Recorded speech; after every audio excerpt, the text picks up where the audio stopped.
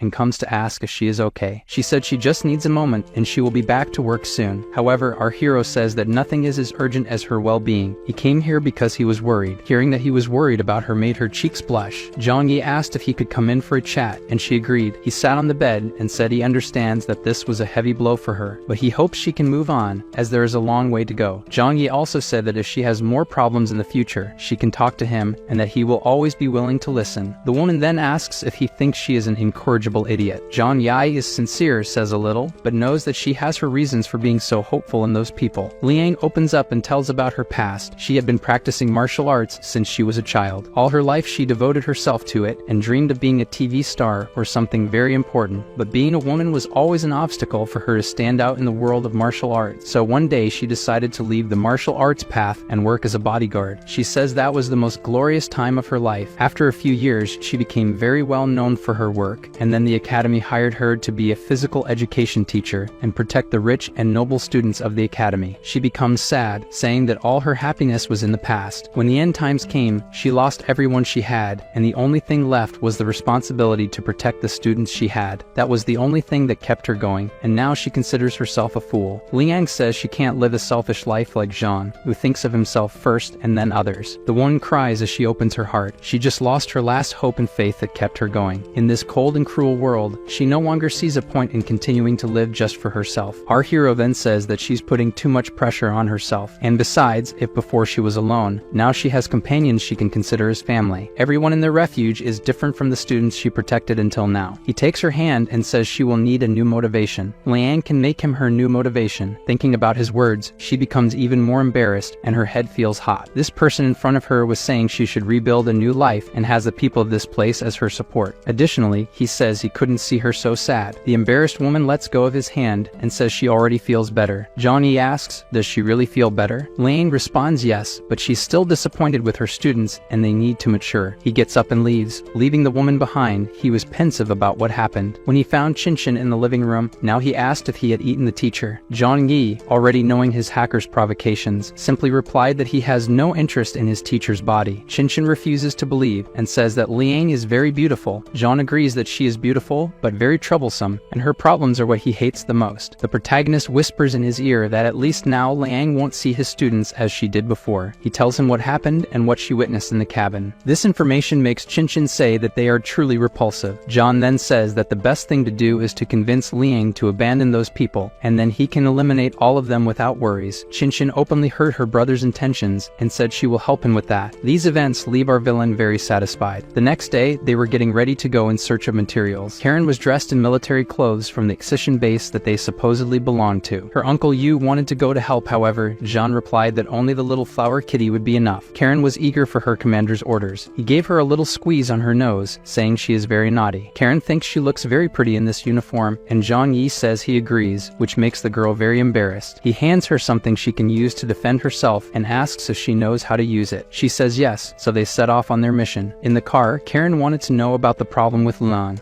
Zhang Yi then wanted to know why Karen hates the other students so much. She replies that she doesn't want those people near her and Shinshin. She doesn't want to live near them or even see them from afar. Zhang Yi then says that he also doesn't like that kind of person, and soon they will stop bothering her. Our hero tells Karen that they will even let them into the base in case of an attack just to satisfy Liang. But before that happens, they must make Liang give up her desire to protect those people. Karen then says that Liang has such a soft heart that she could bring them into her refuge even against her will. He then says that things depend on her and Shinshin now. Zhang Yi says that Liang has more love for the two of them than for those other students. Karen then excitedly asks if she and Shinshin should capture Liang's heart. He says yes, if they make an effort, they will manage to take up all the space in their teacher's heart and drive out those students. They approach the factories and realize that a group of cars is ahead. He observes with his binoculars and sees cars adapted to drive in the snow with weapons on the roof. Karen is curious about what he saw and then observes with her own eyes. They underestimated the efficiency of the other bases. They are already in the vicinity exploring the resources that belong to the Excision base. He tried to analyze the situation, trying to confront them without knowing the danger they represent and who they are would be very dangerous. While he was thinking, Karen says that those are normal vehicles modified to drive in the snow, so their performance is very low. They can barely reach 20 kilometers per hour, and they consume 5 times more fuel than normal because of the weight. This information surprised our hero, and he questioned if what she was saying was true. She confirmed that it was, so Zhang Yi soon realized it is very difficult to get fuel in these times, and they came from so far with such bad cars because they are thirsty for fuel. Jen deduces that they must be from the Yangsheng base. Karen then questions why. Their base is very far from this place. Our hero then says that a fight may happen, so she should prepare herself. Zhang goes to the group of cars until he is noticed by the strangers. Karen must wait in the car, and then Zhang gets out with his hands up, affirming that he came in peace, saying that he was not a threat. The men did not attack, and then they saw the symbol on his uniform. They know is the symbol of the destroyed Excision base. They ask among themselves how someone could have survived in that place. Furthermore, they say he has a nice uniform, so he must have a high rank. Another says that if he survived, it is because he has extraordinary power. He doesn't even seem scared in front of armed enemies. Because of this information, one of the men says that he should talk to the captain of the group when he returns. He can wait here. Zhang Yi agrees with this option. Soon he observes on the top of the warehouse that they entered through the roof just as he does, descending by ropes from the ceiling. Then the supposed captain of this group appears. Zhang Yi immediately resumes that if this man is not a mutant, then he must be a very formidable person. Guys, this is the continuation of chapter 277 of Global Freeze. If we get 10,000 likes on the video, I'll be faster in bringing the continuation. Previously, our evil villain went to gather resources with Karen, and to his surprise, he found people from a rival group, people from the Yangsheng base. Soon the leader of this group came to talk to Zhang Yi, asking if our villain is really a member of the Excision base. Zhang Yi introduces himself as the captain of the special operations team of the Excision base. This information makes the man say that explains his courage to come here alone to talk to other people. Then the captain of the team asks what exactly he came here for. Did he come to drive them all away? The man apologizes for not warning, but the Excision base was destroyed, so Excision is no longer strong enough to fight against the Yangsheng base. It's expected that this happened. The man warns Zhang Yi not to have dangerous ideas. Our villain then says that it's just a materials factory. If the Yangsheng base wants, they can take as much as they want. However, Zhang Yi also wants to take some resources because his base still owns this territory. The captain of the rival base accepts our villain's request and gives him 30 minutes for that. Zhang Yi is satisfied with the agreement made. He asks Karen to go with him. The girl beside him blushes because she is very close to him. She focuses again and asks if it's safe to leave the car here alone. Shouldn't he guard his car? Zhang Yi, on the other hand, says it's okay to leave it here. However, the real reason he does this is that he shouldn't show his powers in front of others. So they move forward into the factory. When they were distracted, Captain Goyuan then drew his weapon and shot at Zhang Yi. The flower kitty then defended the couple. She quickly transformed into her giant form and blocked all the shots. The men, despite being scared of this giant monster, didn't stop shooting. The captain warns them to aim for the eyes. When the shots focused on the flower's face, she decided to attack the soldiers. She manages to capture the first part of her lunch. The other soldiers inject themselves with some kind of injection and enter a frenzy mode, becoming larger and more muscular. They are instant steroids, bodybuilder's dream.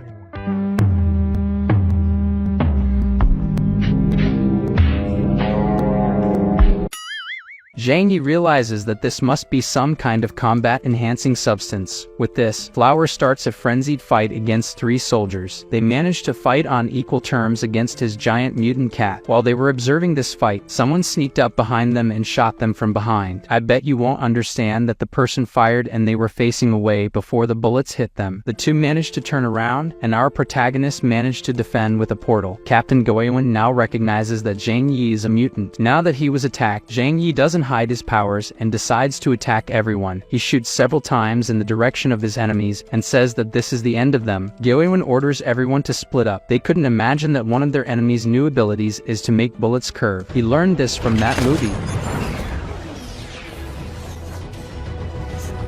They split up, and everyone received their gifts in their heads. None of them could dodge. Even the captain didn't have a skill and was knocked out for good. Seeing all this, Karen is impressed and says that Big Brother is very handsome in combat. After eating them all, the flower kitty spits because these scraps have no power to absorb, and besides, they're not tasty. Our villain says that even when he tries to be a pacifist, they all forced him to use violence. These greedy fools attacked first and weren't even mutants, so they dug their own graves. Karen couldn't help but say that Zhang Yi is amazing. They weren't even able to lay a finger on him. As he observes the bodies, our villain recognizes and says that now he can consider himself very powerful in combat. His skills and experience with it are very broad now. Zhang Yi is also curious about that medicine they used. Is this stimulant used by the Yangxing base? Something so valuable he will take to Zhu Kier. She can analyze it and maybe it will be useful for them to save their lives at some critical moment. In addition, he can make a copy of it and gain access to the communication system of the Yangxing base. It's all a matter of precaution. Zhang Yi also explains to Karen that this base will not send reinforcements because they lost contact with this group. The Yangxing base is 200 kilometers away from this place. They will just abandon these people. Then he stores all the corpses and vehicles in his dimensional space. Even if they send a team, they won't know where along the way they disappeared, and also that they emptied the place, so they thought their people were loaded with materials and were attacked by strangers from another base. Now they must go collect the materials they need soon and prepare their shelter. They must prepare for a possible future war. Before, Zhang Yi entered through the roof. Now he has a new way to enter. He tells Flower to open a hole for them. The kitty becomes giant and then makes a big hole for them. Now they can descend using ropes. It is still necessary to descend several meters because the snow on the outside also has many meters of depth. Inside, Karen points out what she wants, and he sucks everything into his storage space. After getting everything they wanted, they return to their car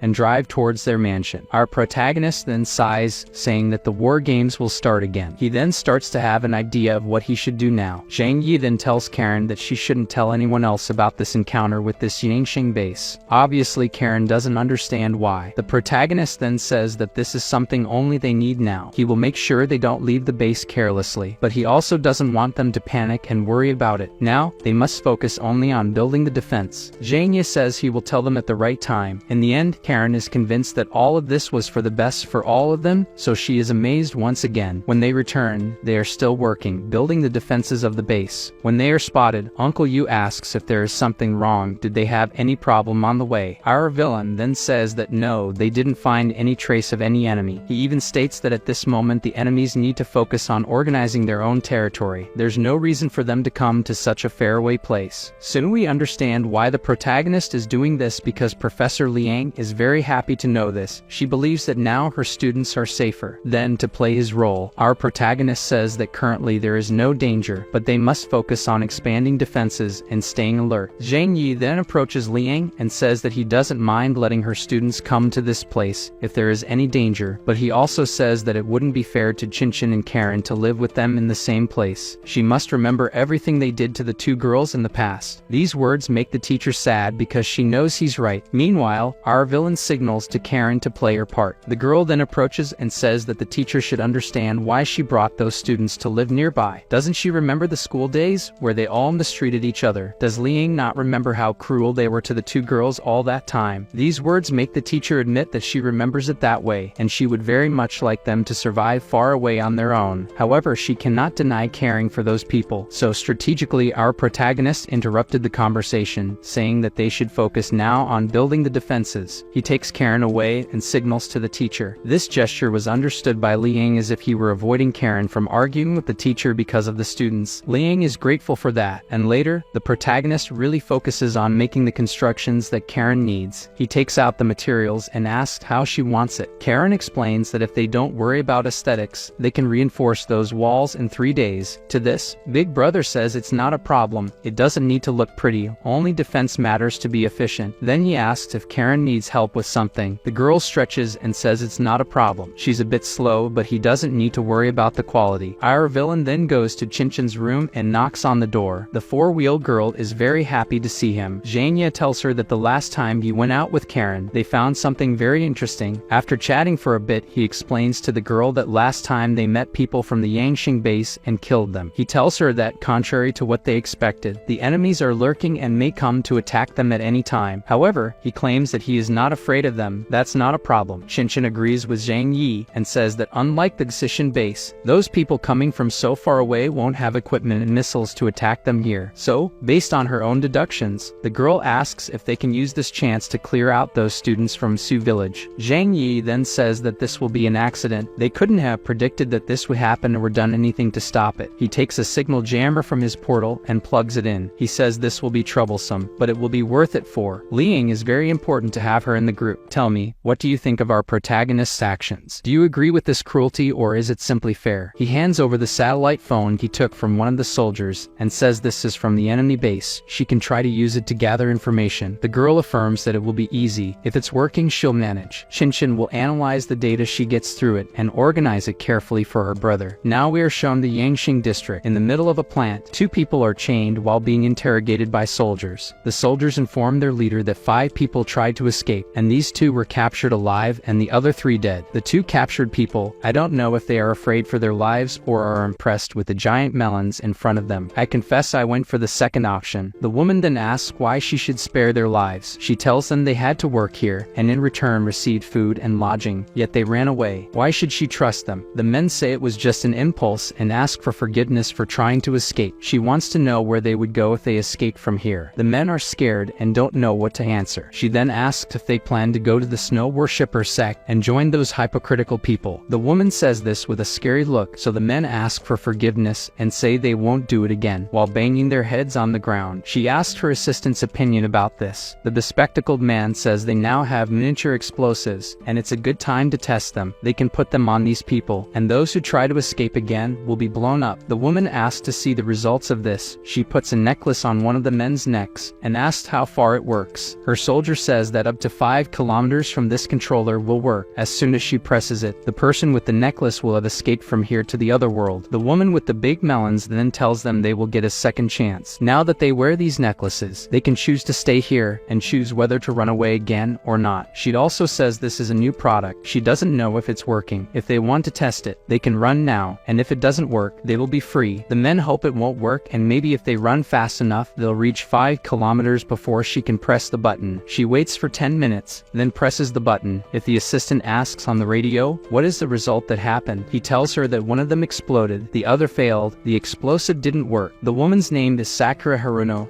The woman's name is Xiao Honglian, and she says she always keeps her promises. Since the man escaped, she wishes him luck and to find the territory of the snow worshippers to save himself. Xiao Honglian, before leaving the scene, says that due to the failure of this new equipment, the technical department sector will be terminated in 3 days. I wonder why all the villains are always so hot like this. Her assistant tries to convince the woman, saying that the technical team is as competent as that of the Xishan base. She should give them another chance to continue working, even if the weapons they are making are not efficient yet. The other sectors are competent. Her assistant argues that since the snow apocalypse began, they only selected talents from famous universities in the region. Xiao Honglian with big melons just says that if these slaves want to escape, why bother to prevent them from doing so? She says that hypocritical woman from the snow sect is just using all these people as bait. Her assistant says they should take part of the Xishan base territory to relieve their current difficulties with resources. They have to focus on achieving that. Xiao Honglian agrees agrees again. However, the technical department has to stabilize those explosive collars. They must first secure things in their territory before moving to take part of other territories. She tells her assistant that they must act cautiously, tell the scouts to go to other territories in order to avoid any danger. She then asks, how many troops have returned from the territory? The man responds that all exploration troops have returned, except one troop, a team that went to the farthest territory and still hasn't returned or sent any news. She becomes curious. Could they have been ambushed by some military force? Her assistant says that, in the current scenario, rival bases don't dare to enter into war, so it's unlikely they attack their group. He said for sure no military base wants to engage in a major conflict with another while there's such a great danger like the snow worshippers around. Then he tells his big Malone boss that it's likely smaller factions exist in that region and have attacked the exploration group. However, unless they found a very important resource, other bases may have broken the agreement and attacked their group. His boss then asks what kind of resources could be so important that they initiated a large-scale conflict. Xiao Honglian affirms that she feels more at ease with rival factions around than with the snow worshippers sect. While they were talking, one of the soldiers ran out saying they found traces of one of the missing teams. The woman then becomes anxious to hear the news about the team. She states that even though Captain Goemon may be arrogant, he wouldn't dare to cut communication and flee the base taking some cars. The woman questions if there's any way to track his satellite phone to the location where the signal was cut off. They didn't expect this, as they say the signal cannot be tracked in any way. He vanished and disappeared from the records. This makes Sakura think that the people who kidnapped their group are very prepared. She is scared at the possibility that these people didn't do this on a whim. It was planned. After all this time, attacking Goemon's group is a sign of the beginning of a war. Sakura then begins to think, sorry for the mistake. Xiao Honglian with big melons begins to think if it was the Choyu base or the Kingpu base responsible for this attack, or could the survivors of the Xishan base be to blame. Her assistant says that the accident site where they disappeared is closer to the Choyu base because they don't contact the base for any information. He then picks up his radio and calls the rival base. She tells them over the phone that her cousin Goemon is missing. Her last contact with him was near the Hongyuan factory in the Lujiang district. Do they know anything? The leader of the Choyu base territory warns that Goemon passed by here and had no problem. If there was any kind of mishap, it has nothing to do with the Choyu base. The local leader also says that one of their teams is also missing, so this is worrying because the missing people are mutants. In the city of Shanghai, there are few mutants, and even those who should exist could never face well-trained warriors. Therefore, he questions if the disappearance of his men is related to their base. Of course, Xiao Honglian denies it and says it has no relation. She then says that in the entire city of Shanghai, there are few military forces that have the power to face their powerful mutants. She believes that the Kingpu base has no interest in conflict, so she doesn't think it's them. Xiao Honglian makes it clear that the only alternative is that the Snow Worshippers sect is responsible for attacking their base. When she asks what he thinks about it, the leader of the Choyu base says that if these followers of the Ice Cream sect did something to his right-hand man, then they will have to pay a price 10 times higher. Xiao Honglian then doesn't miss the chance and suggests that they cooperate to get back at these people. While people argue that if the culprit for this was this Snow Worshippers sect, the real culprits are at peace, building their fortress even more impenetrable. After building the Great Walls, much larger than usual, Zhang Yi now positions the military equipment they took from the Xishan military base. Our villain Protagonist says that these weapons will be connected to a mechanical controller and linked to the computer. They can be controlled remotely and will be highly efficient. This is thanks to Karen's work, who automated these weapons. Meanwhile, Zhang Yi says that the Choyu and Yangxing bases have not made any moves in these days. He hasn't even seen a trace of them in the region. Are they so difficult to predict? Later, the whole family is gathered to eat. After the meal, teacher Liang says she will now take the food to her students. Zhang Yi helps her gather everything in a few bags. Shinchin then asks if the teacher is okay, as she can see from her face that she doesn't seem happy. Are those students mistreating her? Are they unhappy about getting free food? Shinchin says the teacher shouldn't sacrifice herself for those people. They don't deserve her kindness. She tries her best to convince the teacher that, in fact, she has no responsibility for those people. Any responsibility she had was left in the past when they attended the academy. Meanwhile, our protagonist watches everything from afar. This time he is just a spectator while his girls act on their own. Later at the training center, Zhang Yi talks to Liang if she believes there is any danger in the neighborhood. If so, they can now treat bringing the students here. However, this time he says that since those people don't have a good relationship with Karen and Shinchin, this must be decided in a meeting. In other words, everyone here must agree that they can come here. Upon hearing this, the teacher becomes very sad because she knows that Shinchin and Karen are completely against bringing those people here, and she is aware that she must respect their opinion. Their reason for not wanting their old classmates near them is very understandable. However, she starts to feel happy again. Liang believes that everything is calm in the region. Perhaps the times of peace will last a long time, so they are worrying for nothing. Since that's the case, our protagonist becomes more at ease and prepares to start training now. Gradually, our protagonist's strategy is paying off. Liang knows that the girls don't like their students, but believes that our protagonist is on her side and trying to help her with her desire to protect those idiots. If the worst happens, she has no doubt that Zhang Yi will do everything to try to bring them here. Our villain is very clever. Liang then also prepares to showcase her skills. It's time for Zhang Yi to learn the most powerful hand-to-hand combat. She then begins to dominate our villain in combat. It seems that with each blow, our villain is feeling strange things that he didn't imagine.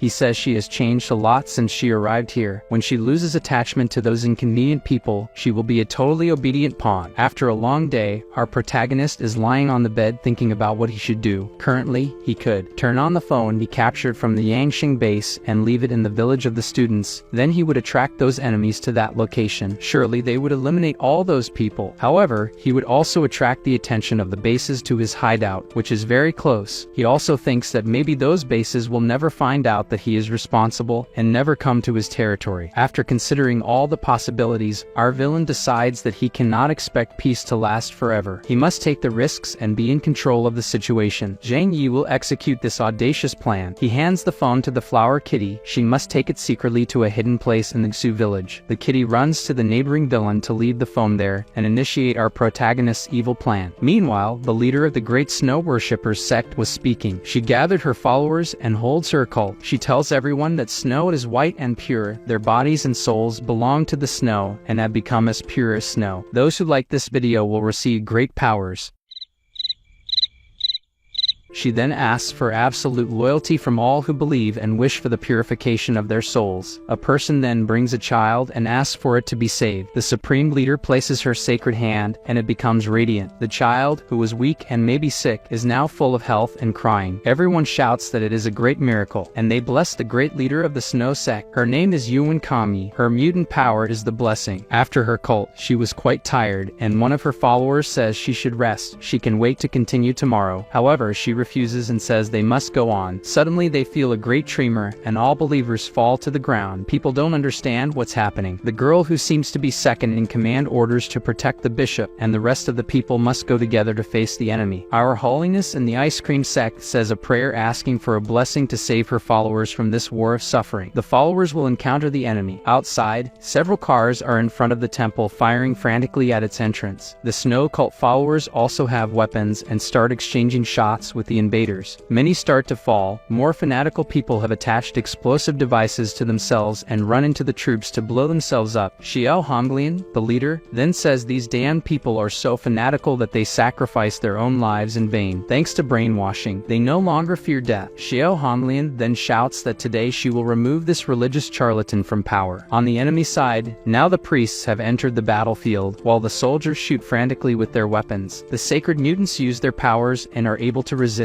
even bullets. The ammunition that hits their magic shield just falls to the ground and has no effect. The priests ask, why are the bases breaking the peace agreement? This question makes Xiao Honglian even angrier. She shouts for their leader to appear. After that, she says it was they who broke the peace agreement first, so they shouldn't complain. She drinks something from Gara's gourd and then spits flames toward them. This attack is extremely powerful and pleasant because in this cold, a little heat shouldn't be bad. One of the priests then uses his power and puts cars in front of the fire explosion. He manages to block the flames, but the bodies around turn into barbecue, making a very pleasant smell. One of these snow worshipper priests says there must be a misunderstanding. They have always been neutral. They have never broken an agreement among them. Sakura Big Melons doesn't listen and orders that they all must be eliminated. The leader of the Choyu base then springs into action. A large explosion occurs in front of everyone. Then the leader of the Choyu base is left in a mist, and then ice armor forms around his body, and ice spikes orbit around him. With his ability ability he is able to move quickly while shooting ice projectiles. The soldiers from the bases and the deer from the snow sect engage in intense and frantic combat, while the men shoot with their firearms. The soldiers come with melee weapons in their hands. They stand no chance against these people. However, these people are crazy and insane baits. They use the strategy of using themselves as weapons and blowing themselves up amid the military soldiers. They are so crazy that even at a disadvantage, they are causing great damage to the military forces. With this, Xiao Honglian becomes worried. She then tells the rival leader that they must work together now to eliminate the girl Zhang Yixin. The woman then takes a big swig from her gourd and activates her Purgatory Forge transformation. The girl Zhang Yixin notices this and is surprised. Before she could react, Wei Dinghai, the leader of the Choyu base, stealthily appeared and grabbed her leg. Perhaps his power allowed him to rise from the ground. A second later, Xiao Honglian was beside the girl and hit her face strongly. This caused a great explosion. Luckily, this wasn't enough to eliminate the girl from the Snow Sect. The new subjects of the Snow Sect are surprised by this. What happened? Then they stand in front of the girl, who is severely injured. Xiao Honglian almost managed to defeat that girl. Meanwhile, people in fury were fighting blindly. Even if it was just flies being swatted, they were many people and were managing to defeat many soldiers. Xiao Honglian is aware that her team's victory is certain, but they cannot have too many casualties, as they would become vulnerable against the Qingpu military base. As the battle rages on, and dozens of people lose their lives, Xiao Honglian shouts to everyone that her cousin and 10 of his important subordinates were killed. Suspicion falls on the Snow Worshippers sect, so she needs an explanation right away. Wei Dinghai shouts that his loyal general Wang Rixuan died in the territory of the Xishan base. He says that in all of Chanhai City, the Snow sect are the prime suspects for this. Because of this, the two leaders shout that Zhang Yixin must get an explanation right now, or all the people in that cult will not make it through the night. One of the Snow Worshippers soldiers gets irritated with this situation. Since the beginning, they didn't give any opening for dialogue, and now they want to talk because things might change. He decides to eliminate this arrogant person but fails. Xiao Honglian easily dodges. Zhang Yixin then approaches her ally and says they have no relation to this. The Snow sect has never attacked any group of people until today. Wei Dinghai is not convinced and asserts that there is no one else in this city who could be responsible for this. Furthermore, people from 2 neighboring bases were attacked and left no traces, so it was planned, and they are certain it wasn't the Qingpu base. After hearing all the arguments, Zhang Yixin then questions the 2 mutants if they never thought there might be another force in Chanhai City that could be responsible for this. Zhang Yixin even says that these people are as powerful as them. The 2 leaders speak at the same time that this is impossible, it should never be possible, or something like that. Zhang Yixin asserts that, in fact, it is possible, and asked if they are not aware of what happened in the Lujiang region a month ago. Lujiang City was attacked with a missile, but before that missile fell on the Xishan base, many sounds of explosions and gunfire came from that region. Even after the big explosion, more noises could be heard from far away. Xiao Honglian becomes terrified at the thought, if there really is another force behind all this? If true, then not even the most powerful Xishan base was defeated by them. This is so absurd that the leaders don't believe it. They say that Zhang Yixin wants to divert their attention to a non-existent enemy. If the Snow Worshippers sect is innocent, they must prove it right now. His soldiers were furious, but the girl Zhang Yixin asked them to calm down. They are really fighting for their lives now, but they still don't need to continue like this. Zhang Yixin says that one of the soldiers was at the Xishan base and met Xiao Honglian's cousin. This person is the same soldier who was fighting with another group over who should get the resources from the destroyed base. The man says that that day they found survivors from the Xishan base, and then he left the place. In other words, guys, if they don't discover that the real enemy is the survivors of the base, the soldiers of the Snow sect grew nervous, so Zhang Yixin interrupted, telling him not to be impulsive. They are fighting now, but they are not enemies, the group's leader cautioned. Zhang Yixin ordered him to only recount what he saw outside the Xishan base that day. Zhang Yixin revealed that their soldiers also went to the Xishan base that day and met with Wang Jiangxuan from the Choyu base. Shouted the girl who reminds me of Megumin. Damn, wrong photo. Her soldier recounted that besides Wang Jiangxuan, Xiao Honglian's cousin, they also saw some people in combat uniforms at the Xishan base. They are the assassins they are looking for. The 2 leaders questioned, wasn't the Xishan base completely destroyed? Did they hide to slowly regain strength in secret? They all are sure the Xishan base was destroyed by a missile, but Xiao Honglian questions her ally. If they really hide, they will only slowly regain their strength and never dare to devote time to both of us at the same time. So the girl says that even before the base was destroyed, the Xishan base wouldn't have turned against them. Zhang Yixin replies that the people from the Xishan base had courage, but that doesn't doesn't mean others don't. What if there are other forces now? Megumin remembers that not everyone knows their forces, and outside of the Xishan district and the Lujinong district, there are also their strong refuge bases. This possibility intrigues Xiao Honglian. This statement explains the current situation. The two leaders decide they will investigate that region to confirm. Then Xiao Honglian says for now they will leave, but Megumin must remember this. The soldiers were irritated because the arrogant woman came here and attacked everyone without being sure they were responsible and still had the courage to act like this. So the two will go their separate ways. Wei Dinghai says the bodies and the wounded survivors here will be absorbed by the sect. Xiao Honglian agrees that brainwashing makes these fools accept being fuel for these people. Wei Dinghai asks what the woman will do. He asserts that if they join forces from now on, together they can dominate the entire territory that was Station bases. Xiao Honglian says nothing about it and leaves. The man admits that this woman is strong. If he could take her down, the whole city would be his. Wei Dinghai's men believe she's hiding something from them, but the man finds it natural. It would be strange to trust others. Wei Dinghai is worried about the news he had some time ago about a person named Zhang Yi stealing the city's largest warehouse before the global freeze. Later, Xiao Honglian was at her base and along with a soldier she was investigating the Xishan base region. According to the information, there are two places where survivors are living. Her assistant says this is a wealthy area in Qinghai City and there are thousands of residents in Sujia City. It is very likely that the power to face the Xishan base is in that place. The woman then considers sending someone to investigate the place first. Her assistant suggests they could inform Wei Dinghai to send someone along to help. However, the woman prefers not to notify them, although it's not clear how strong this mysterious power it is. By confronting and destroying the Xishan base, these people are definitely weakened. If the Xishan base was destroyed and they weren't that good, the woman says they can simply take everything for themselves. Xiao Honglian acknowledges that this person eliminated two important people alone, so they should send Dong Hu, as he is the most cautious among them. Their leader tells the assistant not to worry about Wei Dinghai. He's just an old treacherous fox. They then instruct their spy to bring information from Zhang Yi's region. I'm curious to see this person. Meanwhile, back at the Snow Sect's base, Megumin was gravely injured in this battle. The soldiers were worried about the Great Snow Priestess, but the woman says there are more important things to do now. The sight of the battlefield shocked the soldiers. Their gravely wounded allies who are alive are everywhere. The sect followers can now go out to help the wounded, but in this cruel world, only a few deserve to be treated to fight other battles. A girl cries for her ally, but her cry is not sadness, but something else. She says she envies the man for having the right to go see God personally now. Only those who die in battle for the sect gain the right to go see God. She finishes helping her friend cross over while saying she can't wait to go herself. The soldier then orders to take the most wounded to that place. The bodies of those already with God and those who are useless for other battles are placed near a building. After they move away, something bizarre happens. Anime tentacles appear and grab the bodies. They are all dragged into that dark place. Inside that building, the mountain of bodies is placed in a corridor and then hung from the ceiling in cocoons. All the people are placed, and then the environment is filled with smoke. Fruits then grow rapidly. Are you hungry? Outside, the soldier prays for their crazy cult. Inside the Snow Sect church, the great sect leader performs her purification ritual. My heart tightens when the little ones are involved. The leader calls for her children. The real parents tell them to believe in everything she does. They need to be baptized to become a servant of the snow cult. The baptism of her children consists of placing her hand on their face and then warning them not to be afraid and not to move. With this instrument you can see she performs the surgery. With this, the worms are removed. The shock of this is so great that the eyes freeze. From now on, he cannot become an impure demon. After that, the great leader heals the place, and then it is done. Now without Pippi you will not become impure. The parents are very happy to be thanked by the great representative of the spirit of snow on her. The woman says that from now on her children have become sweeter and more obedient. They will no longer cause trouble. The friends are horrified by the situation. None of them wants to be baptized like their friend. Unfortunately for them, the parents are the ones in charge and want them to be faithful to the god of snow. To be obedient and pure, you must undergo the baptism and throw the Pippi in the trash. The leader seems to love doing this and then asks who will be the next to be purified. The mother is extremely happy to see her son's condition. They then thank for being purified and leave. After a long work, Megumin comes to see her master. The woman worries about her servant who is gravely injured and then hurriedly rushes to heal her. However, the girl says she has already exhausted herself too much. Today she doesn't need to be healed. After healing Megumin, the great leader asks if they have already called to pass on information. She tells everything they have discovered. A very powerful force has emerged and is related to the destruction of the Xishan base. A mysterious person named Zhang Yi seems to have allied with forces from outside the city to attack attack the Xishan base. Megumin also talks about the information that this same man is responsible for stealing an entire warehouse from the city before the global freeze. With a serious look, she says his strength is high-level even compared to the entire city of Qianhai. Otherwise, with what could he have resisted the Xishan base for so long, even leading to the destruction of the Xishan base? However, several pieces of evidence indicate that the Xishan base was entirely destroyed by a missile originating from the South Jiangnan region. Anyway, whatever the reason for the destruction of Xishan, Zhang Yi is involved. He definitely holds significant influence in his hand. The great leader acknowledges the strength of our protagonist and says they need to pay attention to this person. Megumin tries to convince her leader that they need to send a team to test him right away. The girl argues that he has the leeches to produce food through sacrifices, but that doesn't last forever. Megumin bitterly acknowledges that if they hadn't had so many servants here today, they would have been destroyed by those two groups alone. Because of this, the great priestess insists that they must develop a defense against this. Finally, the great sect leader tells Megumin to do as she wishes. She can send someone to test this man's strength. Finally, we return to our favorite villain. Zhu Qier was analyzing the sample that Zhang Yi took from those soldiers. It's a type of battlefield-equipped medicine. Its effectiveness is very powerful. It can significantly improve people's bodily functions and can also keep a person awake for 3 days and 3 nights. The waifu says she saw this medicine before in the laboratory, but it's the first time someone has used it. In terms of effectiveness, it's over 10 times stronger than what I used to provide to you. But this medicine only increases the body's energy usage and accelerates metabolism. In fact, it's a kind of crazy exaggeration, which can lead to death if not used carefully. Truly, in this world, there's no free lunch. That drug that makes people stronger without side effects simply doesn't exist. Zhang Yi asks Zhu Qier if she remembers that kind of poison he used on the rats at that time. How much of this medicine he took becomes fatal to the body? The doctor says that a very small amount the body can eliminate the substance, but if it exceeds 5% of the dose, the body will have strong side effects, and in the current climate, the result is a slow death by poisoning. Zhu Qier has no knowledge of there being rats at home. Why did he ask that? Our evil villain just says the rats are out of the house, actually. Then we're shown the rats' camp. The group of students are warming up by a fire. The useless group begins to believe it was better when they were slaves. They had to pedal all day, but they weren't cold, and there was always that tasty yogurt. The only person who seems to have a balanced thought is Xiao Tian. He says if everyone had gone through the experiments he went through, they wouldn't have these thoughts. The girls apologize for this and ask why Liang got mad at them. One of the boys says she's Zhang Yi's property now. Maybe she traded her body for food. Unfortunately for Xiao Tian, he has to listen to his classmates saying bad things about his teacher. These ungrateful ones stop talking when they realize she came to visit them. They even say they miss her. Liang says that recently the area isn't very safe. There are many hidden basements with food, so besides looking for food, it's better to hide and be very careful. The students get scared and ask to go hide at Zhang Yi's house if it's so dangerous. Used to these people, the teacher doesn't reply, just tells them to take care of themselves and be careful. She finally treats them as they deserve. The students eat the food she brings as if they were rats. They eat as if it were their last meal. Some people approached the village. The only one to notice was Xiao Tian. Before he could realize that someone had grabbed his neck and ordered him to be silent, Tian didn't have the strength to break free, but managed to land a kick on the stranger and made the person back off. The man found the boy's strength strange, and before Tian could escape, he blocked the exit. Tian attempted to attack to escape and was then hit with a single punch that completely destroyed everything inside. With that single punch, the strongest person was defeated. A few hours earlier, these people arrived in this area by car and decided to explore on foot. That's when they saw the wall of Zhang Yi's fortress. With that, the soldier understood that the people who could build this could then face the powerful Xishan base. The man with the shiny head ordered them to be careful. This is not an easy opponent to deal with. If we're careless, our lives could end here. They then went to the nearby village. They came here following the satellite radio signal of the missing soldiers. They were cautious and sent someone to check the situation and make sure it wasn't a trap for them. The soldiers saw no one and there were no guards. It seemed there's no established organization here. Even after this, the pool ball head warned that an extremely powerful person might appear. If anything abnormal was found, everyone should evacuate, and that's what left the man stunned. His scout returned with the information that ahead is a desolate village. There's no surveillance around and no living beings can be seen inside. I found the location of the signal source without alerting the prey. Could the true powerful force really be behind that line of defense? But why is the signal source here? Is it a trap? It was under these conditions that they found Liang's students' shelter. They were captured. The order was to take all these people with them. It didn't take long for our villain who organized this terrible plan to find out that the satellite phone signal at the student's residence changed. Zhang Yi then went to the window to see the landscape of the neighboring town. He was eager to see the outcome of his plan. Sometime later he went to the control room where Qinchin was. She was watching a movie when her big brother arrived. Zhang Yi greets his girl and asked if watching movies alone won't be boring. He went there to get information about the enemy's satellite signal. The girl says these people are very cautious, and since the use of satellite phones isn't frequent, data is scarce. However, she found out the identity of the person Zhang Yi eliminated. His name is Goewen. He's Xiao Homlian's cousin, leader of the Yangxing base, and he's also the captain of a team. Even our villain was worried he ended up accidentally killing a relative of the Yangxing base leader. This matter will generate a lot of repercussions. Qinchin warned that he's just a cousin, not a blood brother. Their relationship isn't clear, but Zhang Yi insisted they'd better be prepared for it. According to the conversation records between him and some people from the Yangxing base and people from another base, even without accurate information about the details of the conversations, Qinchin states that if that's the case, it's possible that they'll have to face a joint attack from two organizations. Zhang Yi then envisions the worst possible scenario. Those two bases he encountered that day teamed up to investigate the mysterious enemy, who supposedly is a survivor from the Xishan base. However, folks, Zhang Yi isn't afraid of these people. Unless they also have a military power capable of using missiles, these people are not a great threat. In fact, contrary to normal, our new favorite villain now hopes to be able to face these people on the battlefield. This is because only in this way can they understand that now the location of the Xishan base already belongs to Zhang Yi. Qinchin watched carefully as he spoke. He stated that they need to fight one last time, so these people understand the strength of this family. Only then can they have a peaceful life from now on. In other words, the girl understood that they need to destroy these enemies or make them fear Zhang Yi's strength forever. Qinchin took the opportunity to talk about the sacred snow religion. Through the conversation she managed to spy on, it was possible to see that the attitude of the Yangxing base towards the sacred snow religion is very negative. Therefore, Qinchin believes there is conflict between them for sure. Our villain asked for his intelligence sector leader's suggestion. Qinchin is saying that if they're attacked by the Yangxing base, should they consider the snow sect as an ally? The girl didn't rule out this possibility. If they can have one more person to help us, it's always better than having one more enemy, right? Zhang Yi didn't come into power for nothing. Our villain states that a recognized ally is scarier than an enemy, but he doesn't mind using these people a little if possible. Meanwhile, back at the Yangxing base, the soldiers who went to investigate the satellite signal in the Xishan base region returned with the stolen phone and several people to be interrogated. The hot girl who leads all these people was reading in her room and then was notified that they returned with the investigation result. They found Goewen's lost cell phone in Sujia town and arrested a group of students who call themselves from Tianqing Academy, and their teacher is with Zhang Yi. As for Zhang Yi, I didn't see him, but I found a heavy ice and snow fortress on the other side of the river in Sujia. The cue ball head believes that if he's correct, Zhang Yi and his subordinates lived behind that fortress. It was behind that fortress that they managed to stop the attack on the West Mountain base. Satisfied with the report, Xiao Honglian wants to know where the hostages are. The man suggests she go interrogate them right away, and there are the pure and innocent students of teacher Liang. I can't help but consider this woman very beautiful. Will she do beautiful things with these arrogant ones? The bald one informed that one of these people must have some connection with the Xishan base, as he found evidence of body modification technology on his body. Xiao Honglian orders that this person be further studied later, and then sits, showing her beautiful legs to these idiots. They don't deserve to have this beautiful view. The woman then orders them to spill everything they know, otherwise, this won't be a conversation but an interrogation, the kind nobody likes. Of course, the most arrogant student of all shouted that he would tell everything about everything she wants to know. He just wanted to stay alive for that. His attitude made everyone say the same, whether about Zhang Yi or that woman Liang. They spill everything. The first question was about how they got this phone. They know nothing about that. They say they have never seen it before. This answer didn't please the woman. The arrogant one was smarter and claimed that this was left by Zhang Yi. The woman was skeptical about that. She then asks how many people in total are under Zhang Yi's command, and what abilities each of them has. How many weapons and resources does he have at hand? Xiao Honglian wanted many answers, but these people know nothing. They have always been lazy, just eating and sleeping. What they do know is that Zhang Yi has some power over space, and the people with him are strong. Also, there's a girl who doesn't like to stand up and is a great hacker. Another girl is smarter than all of them combined. The woman's assistant says that this information doesn't help estimate how strong Zhang Yi's team is. The woman then asks if they have any more information. They must think well, because so far it hasn't been enough to spare their useless lives. Of course, this panicked them. They all said that teacher Liang cares a lot about them. She won't just just ignore them if we're in danger. Xiao Honglin gave up on talking and ordered them to be in prison for a while to think about their situation. If after a while they don't have any new useful information, they should be used as flag. The woman's assistant then suggested to her, these students are close to Liang from Zhang Yi's group. Maybe they are close and can be used to negotiate with him. Her assistant reminds her that they still don't know how strong his group is, and this may be an opportunity to find out. Xiao Honglin then questions, use these people to threaten Zhang Yi? She states that in the end of the world, only people with value deserve to be exchanged for some cost. These are clearly useless. Anyone who would trade a piece of bread for these people would be an idiot. After such wise words, her loyal assistant asserts that not all women in this world are as rational as her. Perhaps this teacher Liang has a soft heart. Moreover, her assistant's argument is strong. The fact that they can live near Zhang Yi's shelter means that Liang Yu still has some attachment to them. Xiao Honglin wonders if this woman is an idiot. She decides to accept this plan. She orders to send someone to contact Zhang Yi and then put collars on the students and throw them in the underground dungeon. The next day, Liang warns that she will visit her student's village. Zhang Yi just tells her not to forget to stay warm outside. Of course, our villain already knows the fate of those people she protects and then wonders what her reaction will be. The only certainty he has is that with her personality she won't be indifferent like he is. All he hopes is that she doesn't cause too many problems. Otherwise, he'll have to ask her to leave the shelter. The purest-hearted woman in this story was doing her routine of taking food to her students who didn't deserve it. Liang finds no sign that anyone is in the village. Have they been kidnapped by some great force? Nowhere can anyone be seen. They really were taken. Liang can only ask Zhang Yi for help. She knows it can't be a coincidence. If someone really attacked them, the target is definitely her. Her heart tells her she can't let them die because of her. There was our villain playing on his cell phone when he knows something terrible happened. She tells Zhang Yi that her students, they disappeared. Of course, Qin Qin, being such a pure girl, was impressed with this news. She already knew. Zhu Qier, we know, doesn't care about who her husband cares about. Liang already searched all possible places. She didn't find a trace of a person. She tells Zhang Yi, suspecting that the nearby factions have already reached the area. He knows this is really possible, but it's hard to understand why they took them away without giving a sign. Our villain questions if, in fact, Liang has an enemy who wants to harm her. The woman has never had any enmities. By blaming the innocent woman, the villain tells her not to worry, because they will find a solution together. They have to investigate if anyone is approaching the shelter first and foremost, to see if there's any clue. For that, he can check the cameras. As they watch all the cameras in the house at maximum speed, no enemy signs were seen. If there are no enemy signs, all that's left is to wait for a reaction from them. Zhang Yi remembers that although it's currently known that Shanghai City still has 4 major organizations, one cannot completely rule out that it's the action of other smaller unknown forces. And for them, it's practically impossible to do anything active. But if the kidnapper took Liang's students, they certainly have some plan. All they can do is wait. Liang understands this, but can't understand what she has that could be of interest to others. What do they plan against her? Zhang Yi suggests that they just want her because she's very powerful, and this makes the sweet woman with the pure heart even sadder, because that makes her guilty for them being taken. We know that as much as Zhang Yi is malevolent, he is smart. He immediately took the woman's hand and calmed her concern by saying that her problems are his problems too. He won't break his promise. As soon as they receive news, he will take action immediately, and with that, he gains a little more of Liang's respect and gets her closer to visiting his room at night. In the end, her students will stay with her. For his 2 girls, he confirms that they are about to be attacked, but he reminds the 2, even puts his hand there, and says that peace in the post-apocalyptic world is fleeting. War and combat are normal. With his 2 beautiful girls, he says that if 2 forces attack them, they can win, but if all the other forces unite against them, it's a different story. Zhu Qier then asks if he has no compassion for Liang, and this question he doesn't understand. For what should he have compassion? Zhu Qier then wants to know if he isn't interested in her. Zhang Yi says he needs her a lot and it would be great if they could become reliable friends, but before that, she has to overcome this. His grim face made it clear what she had to overcome. Furthermore, he tells Yu and Chun about the situation. The 2 already expected that after they killed those people, it was only a matter of time until they retaliate. Zhang Yi asserts that whenever you aim to dominate any place, only when you eliminate all threats around can you be secure. Our protagonist says that not everyone is detached like them. Anyway, they don't need to worry. As soon as they realize his power, they naturally won't try to invade his base. His uncle doesn't mind having to fight again. Only Chun, who thought that every time they had to fight he had less time for his inflatable wives. The men are then taken by surprise to hear a car approaching. They all run to the 2nd floor, and from there can see that only one vehicle was approaching. Zhang Yi observed with his rifle. It was a car with some some people. They approached his house and then shot an arrow into the wall with a paper tied to it. Then they left. Of course, our villain wasn't going to let that happen. He shot the car's tire, causing it to flip over. Soon after, they went after the car's occupants. Now the protagonist could jump from the second floor of his house and land as lightly as a feather. The soldiers who came to deliver a message and flee were unlucky to be noticed. While trying to escape from the overturned car, Zhang Yi approached, riding his giant feline. One of the soldiers was trying to help his friend and then gave up to try to escape alone. With a precise shot, his leg was hit and he fell. The situation was under control, however. The invading soldiers did something our villain couldn't foresee. They bit into a capsule hidden in their teeth to prevent information leakage if captured. In other words, they preferred to die than to lose their lives. Zhang Yi then had no idea of their objective here, but Chun, looking uglier than ever, brought the arrow they shot into the wall. Zhang Yi ordered him to stop immediately. There was a risk that the arrow was a trap. To make sure, the chubby guy should carefully release the object, and then Zhang Yi placed the arrow in his dimensional space. All the objects he brings into his alternate space he can observe perfectly, which is why his ability is the most overpowered thing in the world. Since he wasn't sure if it was safe, Zhang Yi ordered Chun to discard his gloves and put on new ones. They cannot take any risks when there are mutants with unknown powers out there. Later in Zhu Qir's laboratory, Zhang Yi brought another strange sample for her to analyze. He could see that it was a letter with paper, but she must analyze if there was no poison in the paper's ink. Our protagonist justifies his caution by saying that it's in moments of carelessness that people are attacked. His uncle agrees that no amount of caution is excessive. Zhu Qir then accepts the men's words and performs a chemical analysis. Upon checking the arrow, it is indeed poisonous, so if the chubby guy had touched the arrowhead, he might be buried now at his funeral. Now the doctor understands the danger in small things. She also says that there is something written on the paper, and they can see it through the glass. It's a virtual address. Singson recognizes it. Through this, they can contact the Yangxing base. The confident girl asks the leader if she can call them now. Our villain says he totally trusts her ability. If she says there's no danger of being hacked, he believes her. Liang gets excited because these are the people responsible for taking her students. It can't be a coincidence. Before they continue, Zhang Yi warned the woman that this is true, but she must bear in mind that negotiating with enemies is not simple. If they show weakness, they will surely be harmed. Because of this, Liang must only observe and not show interest in the students. If they believe she has an ace up her sleeve, they will be at an advantage. Despite her soft heart, the teacher understands the logic. They all gather in the living room of the house, and then Singson makes the call on Discord to Zhang Yi, the great leader of the harem, along with his wives. Then they answer the call. On the other end of the line, the woman asks if he is indeed Zhang Yi, who leads the entire territory around Zhu village and the fortified mansion. The woman introduces herself as the leader of the shelter in the Yangxing district. Her name is Xiao Honglian. She gets straight to the point and asks about the team she sent to another factory the other day. Were they killed by him? Our villain is cold and unaffected for a moment. What he did was natural. The woman then becomes furious to know that he attacked her people. Xiao Honglian says that in the whole city of Shanghai, no one has the courage to challenge her strength and that of her Yangxing base. Now Zhang Yi's fate is sealed. Our villain handles it well and says that the last person who said that was turned into ashes by him. In fact, that person's name was Chen Xinian, the former leader of the Xishan base. On the other end of the line, the woman affirms that she's not an idiot. Everyone knows that the Xishan base was destroyed by a missile. Pretending to have merit over it is too presumptuous. Zhang Yi then questions the woman. What reason made the Xishan base be attacked by a missile? Both wanted to show superiority over the other, so our villain warned that if she recognizes the reality soon and in the future be obedient and stay away from them, they will survive. If it's different, it will be easy to eliminate another group of amateurs. Our villain takes advantage of his moment of authority and demands that the prisoners be sent honestly to him. Otherwise, this won't be forgotten. Zhang Yi's confident words make the woman completely furious. If he were so powerful, he would have already dominated the entire celestial city. Xiao Honglian, to maintain her authority, threatens to send the pieces of the hostages bit by bit to him. Upon hearing that she shouldn't do that, the woman calmed down. That means she has some advantage over this arrogant boy. Honglian asks if these people have any value to him, or can she eliminate them right now. Only because Liang is by his side does Zhang Yi say that he cares and is willing to negotiate. Honglian becomes confident and says she will think about it. The girl in the short dress says that Zhang Yi killed her cousin and her soldiers. Now she has valuable people in her hands. What she wants is to exchange these people for the resources he possesses. More precisely, the resources that were once in the warehouse in the city before the ice apocalypse. She tells our villain that he must give half of all his resources, and this matter will be forgotten, and he will have his students back. Of course, at this this point, the protagonist refuses. This is impossible. Hong Lian then says that what remains is war. Zhang Yi also killed someone from the Choyu base. Can he really resist the attack of two large bases at the same time? The woman's threats have no effect. The villain says confidently that if this is what Hong Lian thinks, it's because she doesn't know the extent of his power. If she wants to be crushed in a war, she's welcome. His most loyal soldiers listen to their leader negotiate. Zhang Yi said he would leave no survivors if the two bases dared to come when challenged. Now, about the students, they are his property. She must just hand them over. The woman on the other end says that the more he says that, the less she'll let them go. She'll make them suffer cruelly and beg for a life they can't live. Ling was worried to hear that, but Zhang Yi was internally wishing she would do it soon. It's very difficult for him to continue acting. When Hong Lian finally hung up, our villain won his Oscar for acting by becoming very frustrated with the outcome. He told everyone that they can't be passive anymore. Everyone will leave now. Zhang Yi told his most powerful soldiers that this time is different from the Xishan base. Their location is unfavorable for being attacked. They shouldn't take the risk for this problem that isn't theirs. The harem leader was very determined to go after them alone. His people tried to calm down his anger. If he goes alone now, he'll be killed. Even Chun was whispering to him that if he keeps forcing this act, he'll be suspicious. The villain had to calm down, but he was still upset. You know how kind he is and wanted to save those students from Liang. The teacher realizes his effort and comforts her ally. Zhang Yi did the best he could, and she thanks him for it. Liang says that from now on, she won't involve anyone in her personal goals. She'll deal with this on her own. The woman was strangely smiling. The translation said she was ready to find a home for her own soul. I think she accepted to die to try to keep her promise to protect her students. Zhu Qier came to the same conclusion. Even after almost winning an Oscar for acting, Zhang Yi couldn't convince Liang. Chun comments that the boss's acting was great, but it was too artificial. The truth is that anyone who knows him could believe such brave words coming from his mouth. Everyone knows that Zhang Yi doesn't fight lost battles. Well, at least he's expressing his support for her. His uncle thinks this situation isn't his fault. Among all of them, only Liang Yu cares about these students. Everyone knows they're lazy and can't support themselves. Having them around was just a problem for Zhang Yi and Liang. His team knows very well our villain's true intentions. Although it seems selfish to think so, the people here are united because they are the best in their fields and help each other to survive. Karen knows that Liang won't be okay with this and is very worried. Zhang Yi orders both of them to convince Liang not to do foolish things. The woman was really in her room cleaning her sword for one last battle. Xingxin and Karen went to her room to make her see reason. Xingxin then questions the sweet-hearted woman. Why is Liang going there to die and leave her and Karen alone? The two of them are also her students and need her. Among all of them, the two don't have powers, and if there are battles in the future, they need Liang to protect them. The woman's heart was torn. She wants to try to save those other selfish people, but now she can't resist Xingxin crying. The girl was begging Liang not to be impulsive. They still have a chance to negotiate again with the Yangxing base. The soft-hearted teacher agrees and will wait longer. After leaving the room, Karen asked her best friend if it's Zhang Yi or her who likes Liang so much. Xingxin says she just fooled Liang. People like her don't know how to deal with their emotions and get confused. The fact is that Xingxin will do her best to make her stay. Someone who is always ready to sacrifice themselves is foolish. Besides, making her stay will be good. Zhang Yi isn't someone who sustains lazy people, so they must do their best to help him succeed. They warn that they managed to convince her to stay. Our villain says that's perfect. The effect of the drug should be kicking in soon. Meanwhile, at the Yangxing base, Xiao Honglin comments that the students said Zhang Yi has several powerful followers. The woman says that if she recruits them to her side, the full force of the Yangxing base will significantly increase. Her assistant agrees that with the current situation, it's only a matter of time before they give in. They must overthrow Zhang Yi's influence over his followers. Honglan plans to take Zhang Yi's forces and resources without having to engage in combat. Exposing themselves now can be risky, as rival bases are always on the lookout. Even if her assistant argued that it was worth the risk to attack Zhang Yi's fortress, the woman insists it's better to do nothing than to do something and make a mistake. She just orders them to record videos to show Zhang Yi, and assistant Kun is going right now. Soon he was very pleased with what he was going to do with his instrument that I don't need to mention the name. He made the students tremble. He made their skin burn. Something strange happened. The incompetent ones started vomiting and became dizzy. This happened to all of them at the same time. He quickly recognizes that this is a symptom of poisoning. But how is this possible? They couldn't have been poisoned here. The assistant calls his big-breasted leader to inform her of the situation. She wanted to know if they could be saved. Unfortunately, the doctor's answer is that they were poisoned for a long time with a low dose. They have no chance of survival. While passing on the information, the man had an epiphany or a strong stomachache. They were deceived. deceived, and this was a trap by Zhang Yi. These people were his victims. This makes no sense to Hong Lian. Did Zhang Yi and the others want to eliminate these people, but couldn't do it personally? Even if that were the case, the woman orders them to record a video while they are still alive to use them as hostages. If the poison of these people wasn't Zhang Yi's fault, they can still use them as bargaining chips with a video. Then later, Xingxin received contact from the rival base. The woman's assistant wanted to know if Zhang Yi was already willing to accept to trade the students for food, each of them for a ton of food. Our villain saw the video of the whippings, but he wasn't convinced that they were still alive. If they show the students live now, he might accept. The bespectacled boy saw no need to prove anything to Zhang Yi. However, our villain shouted and was very serious. If he can't see, he won't accept to trade even a grain of rice for cold bodies. In reality, he doesn't want to see, so our villain just hung up the call. On the other end of the line, Zhang Yi is convinced that they are all dead. Xingxin was curious about how her brother managed to do this. He replies that his secret was a medicine he recently acquired and put in the food. Now that Xingxin knows this, she shouldn't tell anyone. She should just focus on boosting Liang's self-esteem. When she finds out that everyone went to visit the devil personally, she'll be stunned. Xingxin was very pleased to know that she won't have to see them anymore. Back at the Yangxing base, the man informs his leader that everyone is dead, and Zhang Yi refused the deal, so the only thing left now is war. 2 days later, Zhang Yi received a video from the Yangxing base. You can clearly see the outcome. Xiao Honglin says it's an eye for an eye and a tooth for a hair. She herself took their lives as a sign of war. The woman confidently asserts that Zhang Yi will soon be hanging with these people. Despite the extremely impactful scene, Zhang Yi was not shaken and watched calmly. He was pleased that he finally managed to do this without getting his hands dirty. Xingxin, upon seeing this scene, sighed, and then her brother realized that the girl was sad. She really hated them, but seeing the result didn't make her happy. The girl, in fact, feels a lot of pain in her heart. Xingxin feels that in this world, someday in the future, someone will do the same to her. In Zhang Yi's eyes, those people had no value, and this didn't deter him at all. But Xingxin is still a little girl. No matter how mature she is, her heart wasn't as corrupted as his. Take note of our villain's words, folks. Zhang Yi says that she doesn't have to worry, he won't let Xingxin die. That's because he himself won't die, so she won't either. The poor little girl has such a powerful mind, but her body is bound to a chair, which makes her even more determined not to be a burden to her brother. She will become very useful to him. I think she saw the other students meet that fate. Xingxin was worried that in battles she isn't as useful to Zhang Yi and could be discarded. Do you agree with me? After consoling the girl, he says they should prepare Liang to receive this news. Xingxin should prepare her mentally and use this medicine to make her calmer. Later, the villain gathered everyone to show the response from the Yangxing base against them. Liang was apprehensive that it could be a new offer for her students. Whatever it is, she will try to get them back. When they turned on the TV, the scene broke her heart. Even I felt heavy-hearted. They were all now lighter than usual. Her brain collapsed. Zhu Qier and Yang Mi were more scared by Liang's reaction than by the scene in the video. Liang fainted, and then Zhang Yi said he gave her tranquilizers. He already expected this, so now she just needs to rest. Despite not having any connection with those people, they were all sad and know that Liang is a great dedicated teacher. This situation is a big blow to her. Our protagonist helps to take the woman to her room. The two girls should take care of Liang and help ease the negative emotions in her heart. He warns Zhu Qier that they are using tranquilizers to keep her in bed for a few days. Everyone should know that a battle with the Yangxing base is inevitable. Perhaps the Choi base will also join them. Facing the defensive pressure of two large bases will not be easy. They must be prepared to act as they trained. That's it, folks. I feel like the story is great, even without big battles. I liked it. While things are tense between the military bases, the snow sect finally made its move. A person was far away and used their mysterious power. This woman is capable of seeing people's energy from afar, and what she sees also shakes her sanity. The energy of someone in there is the most powerful she has ever seen in her life. There shouldn't be anyone like that in the entire city. The old woman has the power to see people's energy and make them awaken their mutant power when they haven't naturally awakened yet. The old woman has to return as soon as possible to warn the priestess of what she has discovered. This man may even be the right hand of God. Meanwhile, in the office of the Yangxing operations base, a person introduced himself and claimed to know Zhang Yi and even worked for him. At the time, Zhang Yi ordered a fortress for his company, so he participated in its construction and knows how it's made. This is the employee who attended to our protagonist at the beginning of the story. He wasn't close to our villain, but his knowledge is valuable. Now, as a servant of the Yangxing base, he's willing to help invade Zhang Yi's base. Hong Lian will then give this man the leadership position of a team. They believe that our villain's base is the armored apartment he used before. I can't wait for them to have this surprise. The man claims that with the right equipment, he knows knows where and how to cut the walls of that place to invade. This is great news, but something isn't clear at Honglian. If Zhang Yi's base can be breached with the right materials, why couldn't Xishan do that, or just blow up his fortress? The woman is smart and suspects that Zhang Yi's greatest defense isn't his shelter, but his powers. It could be that he and his men are so powerful that the Xishan base couldn't defeat them, and were later attacked by Zhang Yi and lost. As a precaution, Honglian decided not to try looting alone and asked for help from the rival base. She got in touch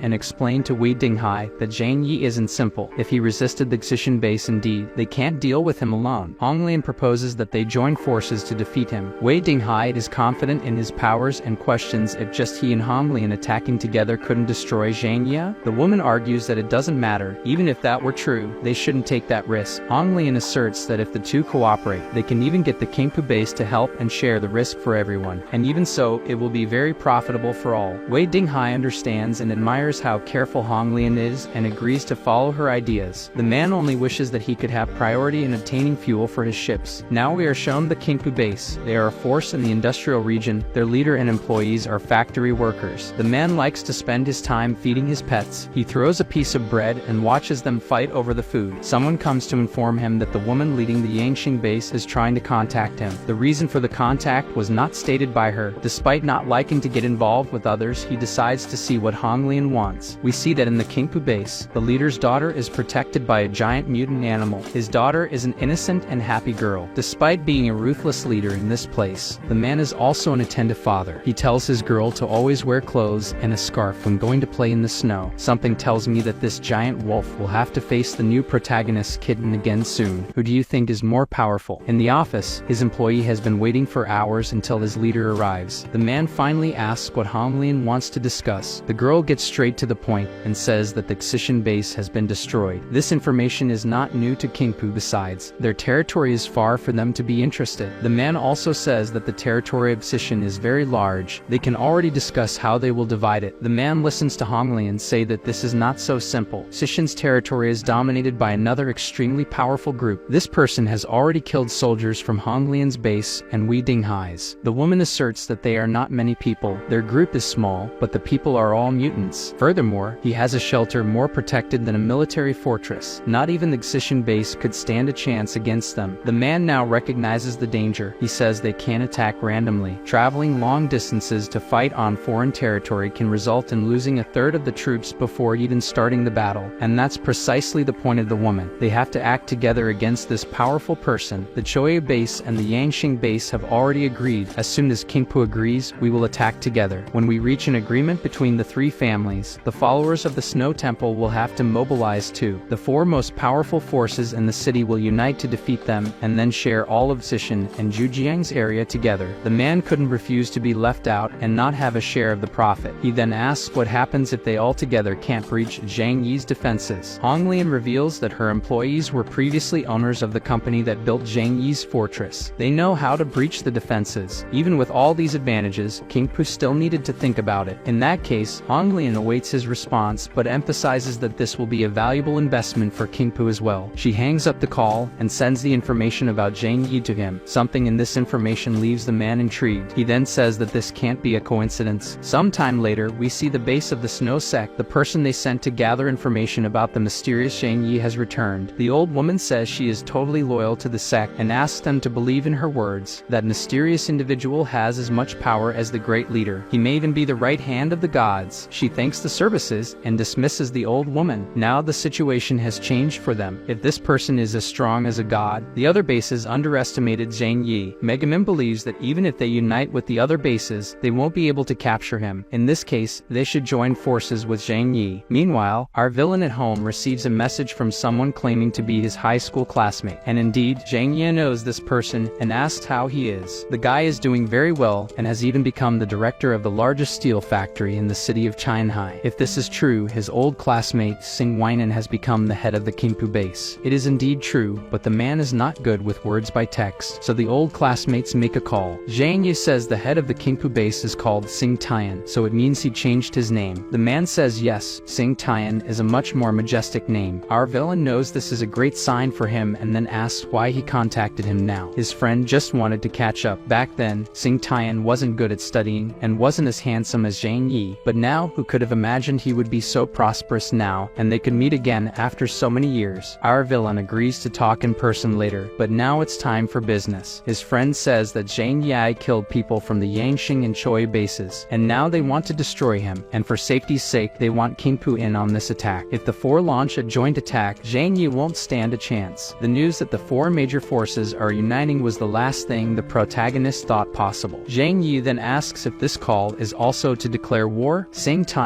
makes it clear that currently, no one would declare war, they would only attack by surprise. This is just a call to talk about feelings from the past. However, Sing Tian says that to stay out of the battlefield, he needs a favor. If Zhang Yi offers 10 tons of food, he won't join this war. This request left our villain speechless. His colleague is really bold to ask for that. It may seem like a lot of food for current times, so Sing Tian must find it very exaggerated, but for Zhang Yi, this is just a shelf at Walmart that he stole before, so not to show that he has much more than that. Zhang Yi says he has to think about it. Besides, he asked for too much food in a short time. Our villain will have a day to think and give an answer about this matter. After that, Zhang Yi ponders about it. 10 tons are less than what he brought from the Xishan base when he looted it. Thinking more, there is a lot of food that he doesn't consider so much that can be donated. But should he trust him? To be sure, he will suggest paying half before the war and the other half after the battle. Zhang Yi is convinced to make the best preparations possible and fight with everything to have peace again later. Later, he held a meeting with all his members. The analysis from all sides is that the situation is not as bad as it seems. The four major powers are together, but in reality, they are cautious of each other. The only determined ones for battle are the forces of Yangshing and Shoyu. Uncle Yu comments that the biggest problem is that they are few people against many enemies. If they have to divide to face them, it will be a problem. Zhang Yi points out that because of the snow, they can only attack from this direction, and it is precisely in this area that they will focus their attacking force. Our villain explains his defense plans and reminds that the goal is not to defeat them, but to repel them. It's enough to make them afraid of his forces. After that, our villain will negotiate with the owner of this territory. Shun believes that even if they are three forces, they will manage to destroy the first line of defense, and then they will have to retreat inside the shelter. Shun suspects that they may have methods to breach the defenses of the shelter. If they advance inside the walls, they will have the freedom to attack from various sides of the house. Karen's concern suggests that this makes sense. Shun adds that if they are so many people, they may have resources to try to do that, and may even have powerful mutants. The risks are many.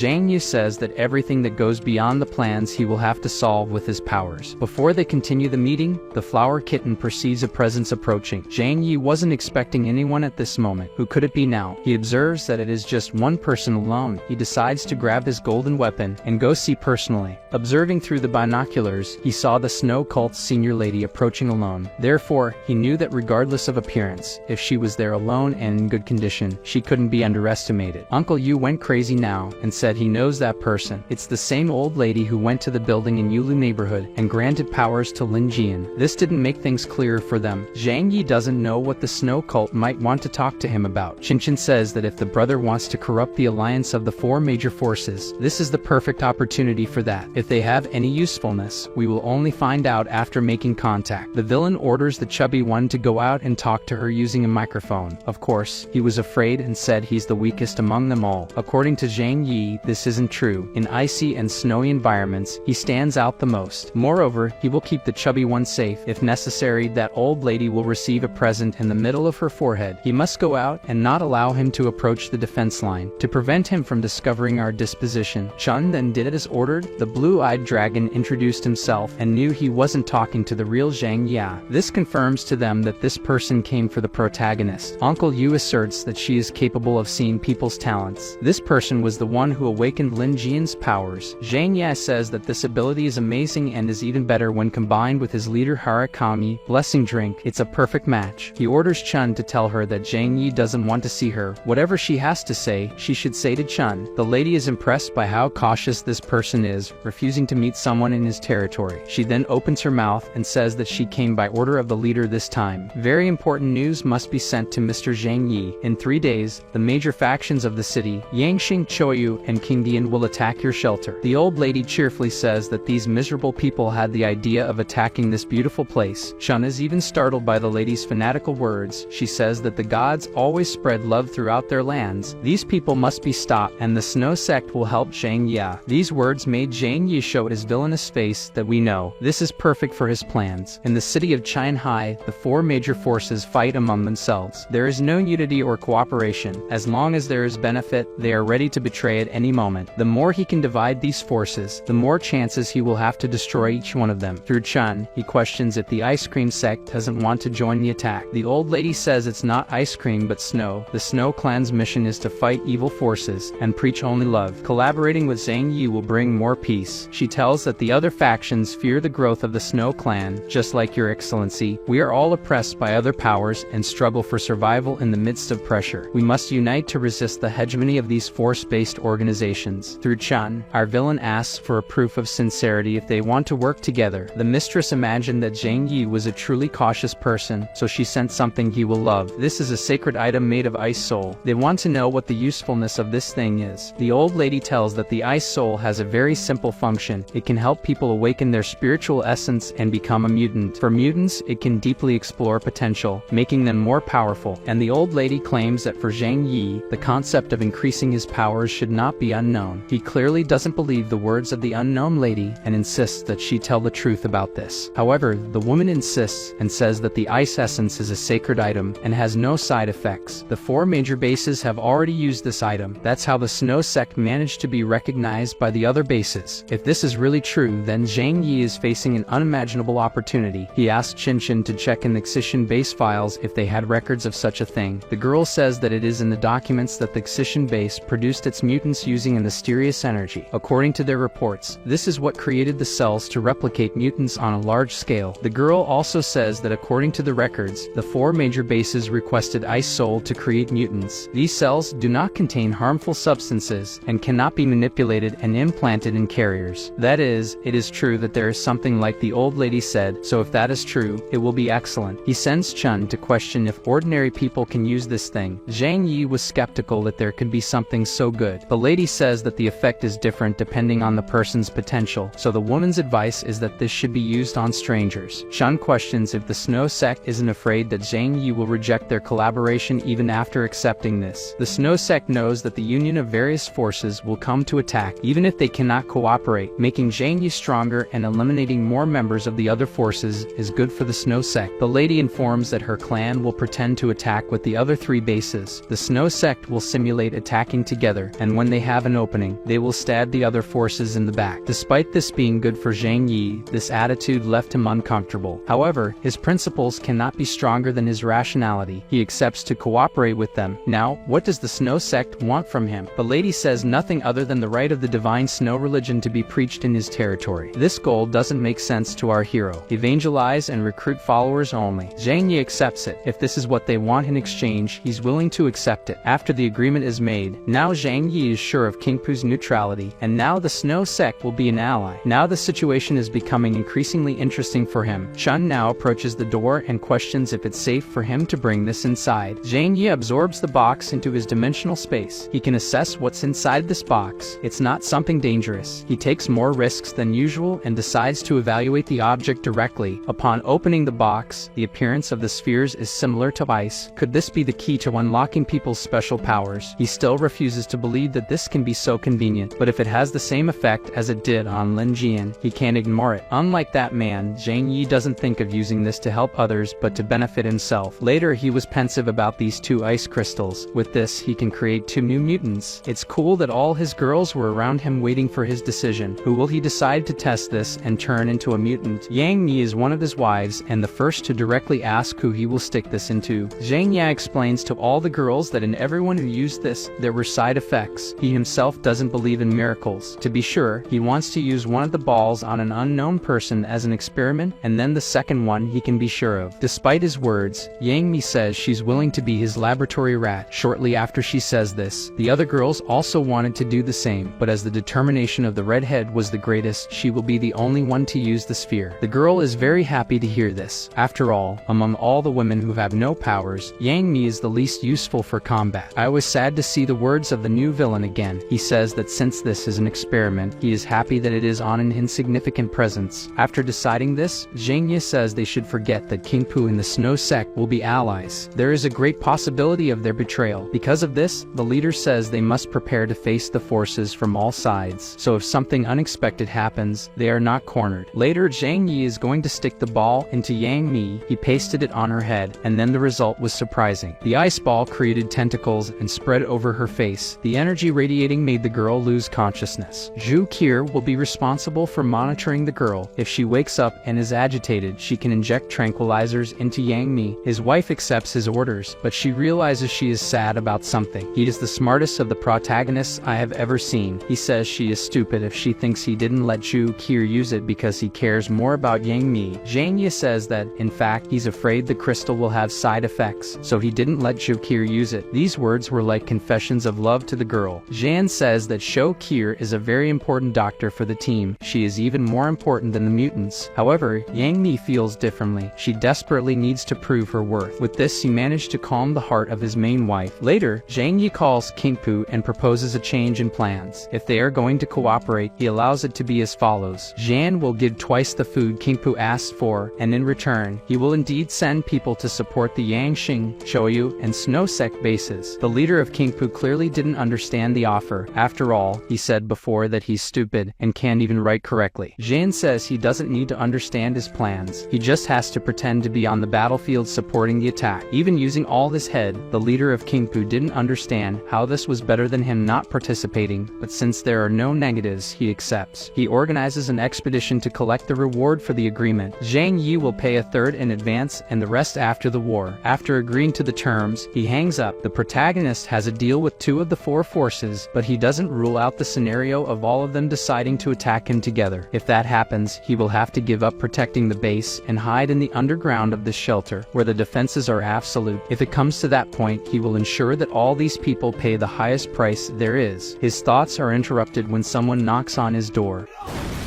She came to inform that Yang Mi had finally woken up. Zhang Yi ran with Shokir to his lover's room, and there was Yang Mi, awake and panting. I think she had suspicious feelings and desires in her mind. On the other hand, Zhang Yi was worried if there were any side effects on his lover, but despite the redhead's expression, the kitten was calm, so there was no danger. He asked how she felt and if Yang Mi could use her powers now. The girl then tried to feel what her ability was, and replied that it was the ability to make food. Yes, you understood correctly. She said her destiny was to do domestic chores. Her ability is to make food that restores the energy of those who eat it. And look, it's not sexism, but the girl was sad because she would continue to be useless for the battles they had to face. Zhang Yi surprised by saying that this is actually very useful. They can now fight without worrying about energy if this is true. The villain ordered his main wife to free her cousin. Zhang Yi is very attentive to his girl and told her to rest today and show her potential tomorrow. He picked her up while thinking that this power is really good. He is satisfied with it, and she is satisfied with being treated with care. The next day,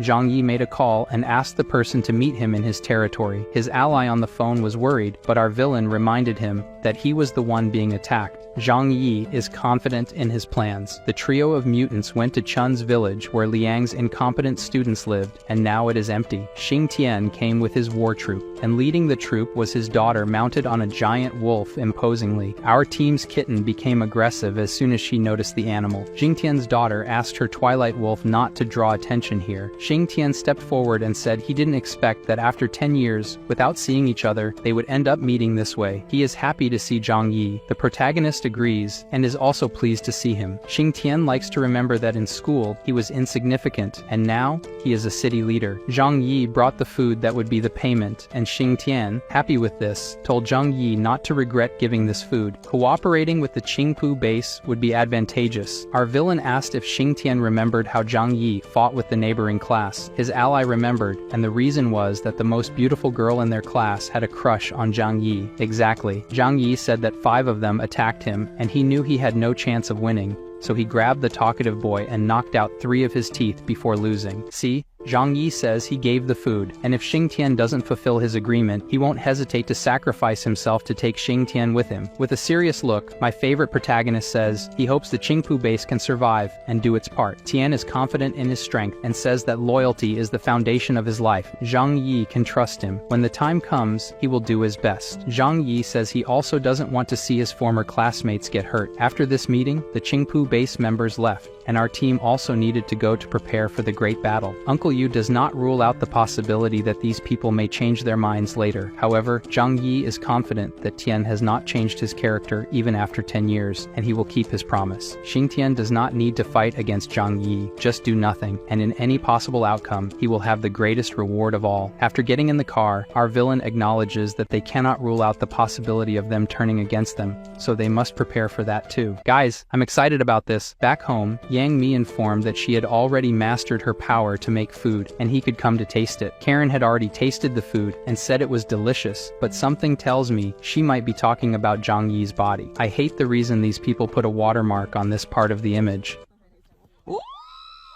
Liang came out of her depression and was there happy, so Zhang Yi asked if this was some effect of Yang Mi's food. I thought it was a joke, but the girl said yes. Her food gives energy, removes debuffs, and increases the person's concentration. She gave him a bowl to taste, and before eating, Zhang Yi offered it to his kitten first to see if it was okay to eat it. By the animal's reaction, it seemed there were no problems, so he ate it. He found it delicious, and the flower kitten did too. After filling his stomach with soup, he asked if the food's effect disappeared over time. She hadn't tested this yet, but she already knew that freshly made food had a better effect. His goal now is to stock up on a lot of food made by Yang Mi in his warehouse, so he doesn't have to worry about energy. While our protagonist eats everything Yang Mi offers him at home, his enemies are preparing to launch the final attack against the most dangerous enemy they have. His assistant was worried because the flag fell from the mast this morning, which is a sign of bad luck. Of course, Honglian said this was just his superstition, but the boy insisted it wasn't just that. This is the first time since the apocalypse that they have gathered so many people. The fate of the Yangsheng base could change today. Despite his right-hand man's words, Honglian did not believe that a small shelter with less than 10 people could withstand all the city's armies together. Confident in the attack, she told him not to worry. The power of the 4 great families is absolute. However, the boy had a smart suspicion. Perhaps the other bases were not reliable. She laughed a lot at this statement, of course. They are not reliable, but everyone is the same, and everyone gets anxious with the chance to intimidate the weaker ones, especially targets so weak,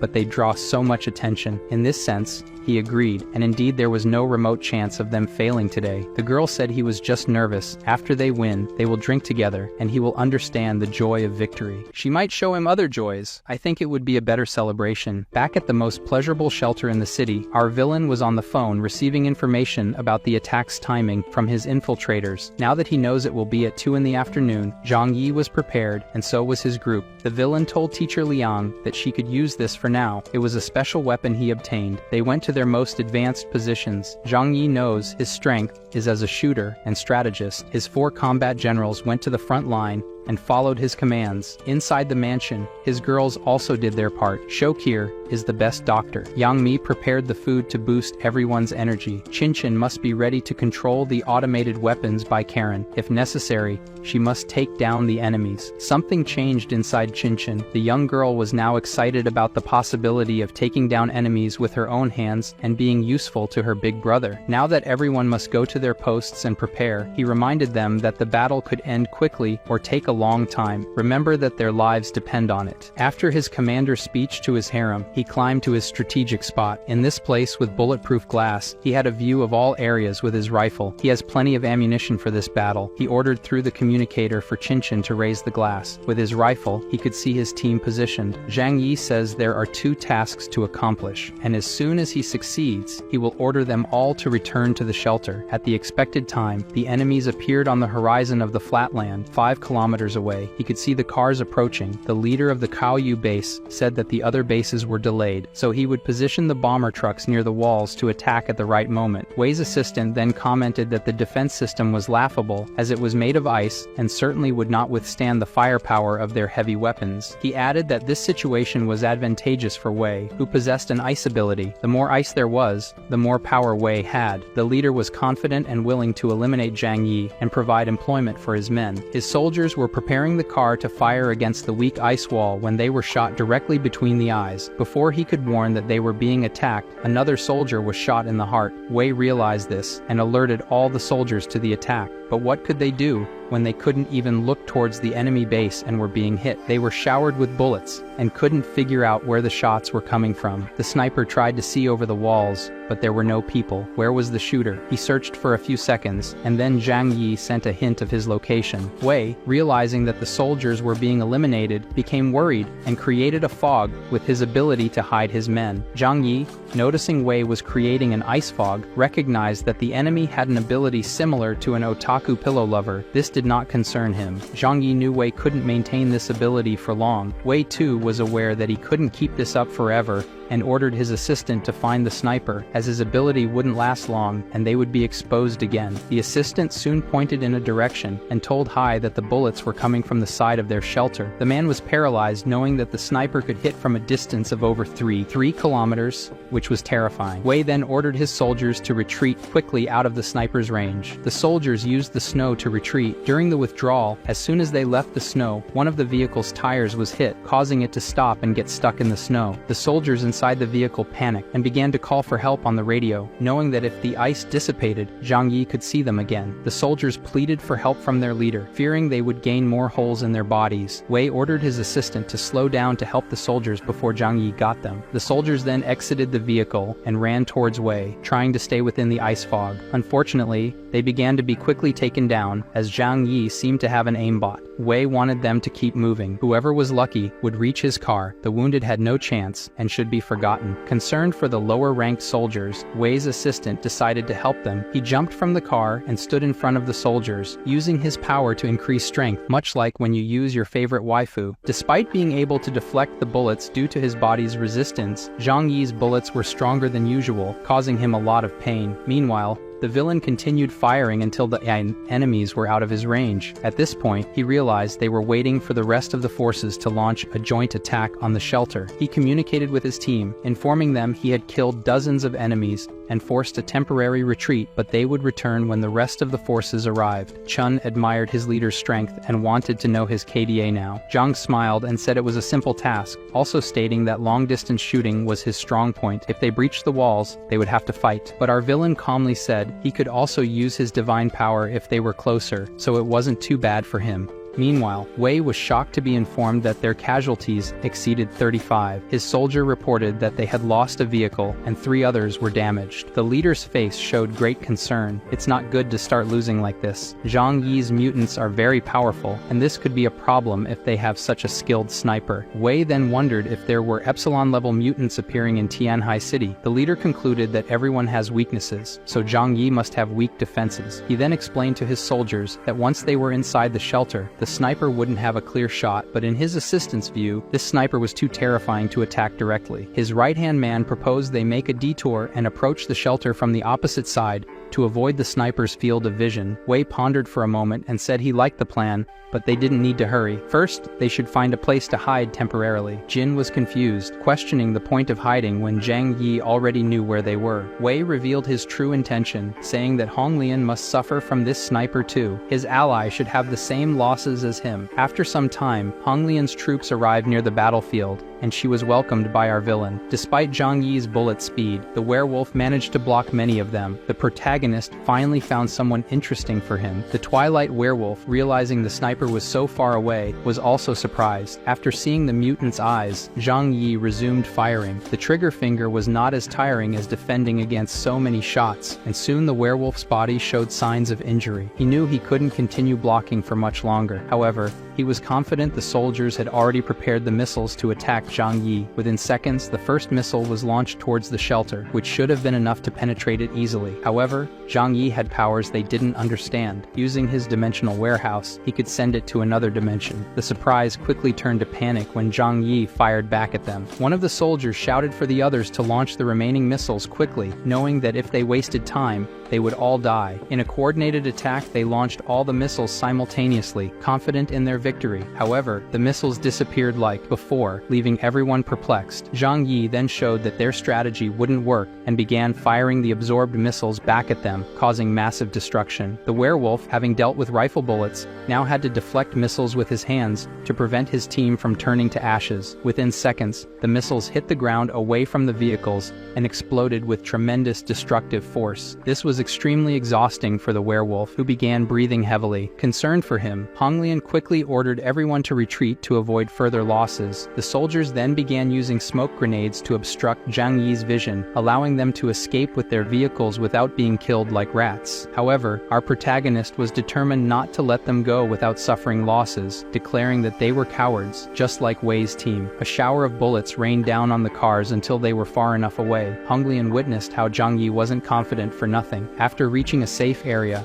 Honglian reflected for a moment. The enemy has a sniper with cheats and can repel missile attacks. She couldn't determine if it was one person or two people, but these two abilities, whatever they were equally terrifying. Finally, she understood why this team of a few people could face the Zishan base. Her thoughts were interrupted by Ting, who asked what they would do next. They had the firepower to bring down the base walls, but they were still 7 kilometers away and didn't know how to approach. Honglian responded that they shouldn't continue advancing. It would be better to let the other bases pass first, to draw the sniper's fire and exhaust his special abilities. She then called Wei and asked where he was. Wei replied that he hadn't arrived yet and asked if Honglian was already on site. The woman said she still had a long way to go, but would arrive soon. After hanging up the phone, both leaders lied to each other, wanting the others to arrive soon to experience the sniper's power as well, while the selfish and confident leaders tried to undermine each other to balance the losses before the guaranteed victory. Zhang Yi was taking the opportunity to increase his KDA. Chun suggested that their leader eliminate as many mutants as possible when he and Uncle Yu attack. Zhang Yi always gives his best and said he counts on them to do the same. Moreover, he said the mutants that have resisted so far can't be taken down with firearms alone, and against weak people, he doesn't even need to try hard. However, Zhang Yi said he deliberately let the opponent discover his counterattack ability to make them cautious about using heavy weapons. This way, the defenses could last longer, as without the use of heavy weapons, it's difficult to break through the 10-meter thick ice and snow walls. With a malicious smile, he said he eagerly awaited the arrival of the next group. Moments later, Zhang saw the next group arriving, the ice worshippers. He commented that 3 major forces were already on site, only the Qingpu subordinates were missing. Yu asked if Zhang Yi didn't say that the snow worshippers and Qingzhou base were helpers. If they also initiated the attack, should they be killed or not? Zhang Yi said they were allies, but if they approached the defense line, they should be eliminated all the same. Uncle Yu was eager to use the weapon he had found. Megumem arrived with her army of fanatics and ordered them to prepare to attack from behind. If Zhang Yi couldn't defend himself, he wouldn't be worthy, and then the snow sect would join the attackers to destroy him. Meanwhile, Tian was also heading to the battlefield with his team. He was intrigued by Zhang Yi's request to join forces with another group in the attack. Tian instructed his soldiers not to attack the shelter without his order, saying their role today was only to observe. Honglian received the information that the 4 forces were on site. According to the original plan, they would attack the shelter from 4 directions, with Tian attacking from the rear. Wei said that behind the base was a mountain. How could they attack? Tian explained that climbing the mountain would be easy with his wolf, and he would be able to surprise the enemy. Honglian warned everyone about the skilled sniper and the member of Zhang Yi's team who could redirect attacks. Wei confirmed, saying he lost many men that way. Honglian agreed that they would start the joint attack at 2:30. When the enemies began to approach the shelter, Qinchin called him to inform that an army was coming from the mountain. Zhang Yi realized it was Tian's men, and knowing that Tian was a coward, told her not to worry and focus on the main forces. As time passed, the joint attack finally began. The vehicles appeared again in front of him, and he was more than prepared. But this time, the attack came from multiple directions, making the situation very difficult. This led him to decide to reveal his trump card and use heavy weapons or cannons. He then communicated with Qinchin, instructing her to activate the weapons immediately. Qinchin, who seemed to have been waiting for this moment, pressed eagerly. Soon, cannons emerged from within the ice defense line in an unexpected manner and began firing dozens, even hundreds of bullets at all the enemies on site. The firepower of these weapons caused the vehicles to explode, creating total chaos for the enemies. Seeing what was happening, Megumem was terrified, as she had never seen these weapons before, and even Lian realized that the battle would be extremely dangerous. Honglian was also frightened. She knew very well that all the heavy weapons in Tianhai City were at the Shishan base. Seeing these weapons in front of her made her understand that Zhang Yi had managed to steal them. Honglian quickly composed herself and instructed her followers to disperse and continue advancing to break the defense line, as she believed believed it was just an ice barrier that could be easily destroyed when they got closer. She knew that if they could destroy the defense line, the invasion of the shelter would be much easier. As things heated up, Tien observed the situation intensify even more and decided to pretend he was participating in the battle. He ordered his followers to fire into the air. When a soldier questioned that there were no enemies flying, Tien hit him on the head and ordered him to follow orders without question, saying the clouds were dangerous. He told everyone that he was a man of his word. No one should attack Zhang Yi's men for real. If he lost, he would have no problem accepting it. On the battlefield, the fire intensified and bodies fell continuously. This led Hong Lian to communicate with the other leaders, saying that Zhang Yi's firepower was too strong and that she couldn't break the defense line. Wei suggested they cooperate to destroy the ice barrier. Hong Lian agreed, stating that if they managed to break the ice barrier, they could win the battle, as Zhang Yi was weak in close combat. Wei then proposed leading the attack on the defense line while Hong Lian and her soldiers covered him somehow. Hong Lian agreed and ordered her soldiers to try to block Zhang Yi's fire to give Wei a chance to destroy the defense line. Meanwhile, Wei got out of his vehicle, activated his ice shield ability, and advanced quickly towards the defense line without fear as Hong Lian's soldiers were covering him from enemy fire. He was swimming under the snow, so it wasn't important to defend. I think so. Am I crazy? Within seconds, Wei reached the ice barrier and managed to destroy it with a single blow, thanks to the enormous strength of his ice shield. This happened in front of Otaku and Uncle Yu, who realized a fierce battle was imminent since Wei had destroyed the ice barrier and was ready to invade. Wei's soldiers began to enter the area with their leader's order. To give more space for his men to pass through, Wei placed his hands on the ice barrier and completely destroyed it in seconds. Zhang Yi was surprised to see this, realizing that Wei's ice ability was much stronger than Otaku's pillow lover. He warned that they would start now, and then Wei felt the danger approaching. He only managed to save himself at the last second by moving his head to avoid the fatal blow. Even so, he did not escape unscathed, as the attack knocked him down, and he had to use his dragon sword. The blow severely wounded him, leaving him shocked. As the sword managed to pierce his ice shield, he sank into the snow to flee, but Otaku pulled him out of the ground with his ability, forcing him to break free from the ice and jump. At that moment, Liang quickly advanced with her sword, determined to be lethal. Her speed was so great that Hai couldn't dodge and was wounded. He confessed that he didn't know there was such a strong swordsman on Zhang's team and thought that invading the shelter would be easy after breaking through the ice barrier. Because of this, he decided to retreat alone, as destroying the ice barrier was his main objective, allowing the soldiers to approach the palace. Seeing the large number of soldiers, Liang decided to attack them without fear, despite Otaku trying to calm her down. Zhang Yi observed and knew she was angry, believing her students were her motivation, and ordered his followers to let her fight as she wished while they protected the barrier. Hong Lian began to spit fire, taking advantage that Zhang Yi's men were distracted by the ice barrier, and called her soldiers to invade the ice barrier without hesitation, led by the werewolf with his powerful defense. Chun started to create an ice barrier while the kitten, which now looked like a dog, screamed to deafen the soldiers and prevent them from advancing, giving Chun more time to create his barrier. At that moment, Uncle Yu took advantage of the distraction, grabbed his automatic machine guns, and started firing like Rambo, causing the poor soldiers to feel their body parts go numb. Meanwhile, Liang, consumed by fury, left the ice barrier and began to eliminate everything in her path. Suddenly, she was surprised by an attack with powerful claws that approached quickly. Despite being shocked by the speed of the attack, she easily defended herself using her sword. The attack came from a furious werewolf who declared he wouldn't allow her to cut down his followers like vegetables. Facing a strong opponent, Liang activated her Super Saiyan transformation of rage and used all her strength. Where'd the beat go? The werewolf licked his lips, finding it interesting. Realizing he was facing someone as cold as an iceberg, he decided to attack, believing the best defense was offense. However, Liang remained motionless, waiting for the right moment to counterattack. When the opportunity arose, she did not hesitate and managed to cut off the werewolf's arm, leaving him perplexed by her strength. Liang didn't stop there, and with a piercing gaze, she made cuts so fast that the adversary was ready to become soup. Liang was secretly avenging her students. Yu was out of ammunition in his weapon when a strange mutant approached and wrapped around his body, immobilizing him. Floor used her ability to deafen people to affect both men. Yu, with his healing ability and pain tolerance, seized the moment and grabbed the rubber man. Before he could proceed, they heard an absolute order. Zhang Yi told everyone to retreat to the shelter. Liang, carrying her prize, returned, and everyone else did the same. In the distance, Zhang Yi observed the serious and motionless ice worshippers. Perplexed by this attitude, he ordered Chinchin to use firepower to shoot a volley at them. Several were hit until Megumem created a barrier. This made the girl angry, and she shouted that it was almost time to act. Megumem shouted for everyone to follow her to safety. Her men ran inside the base, where everything was covered by smoke. When Yu returned,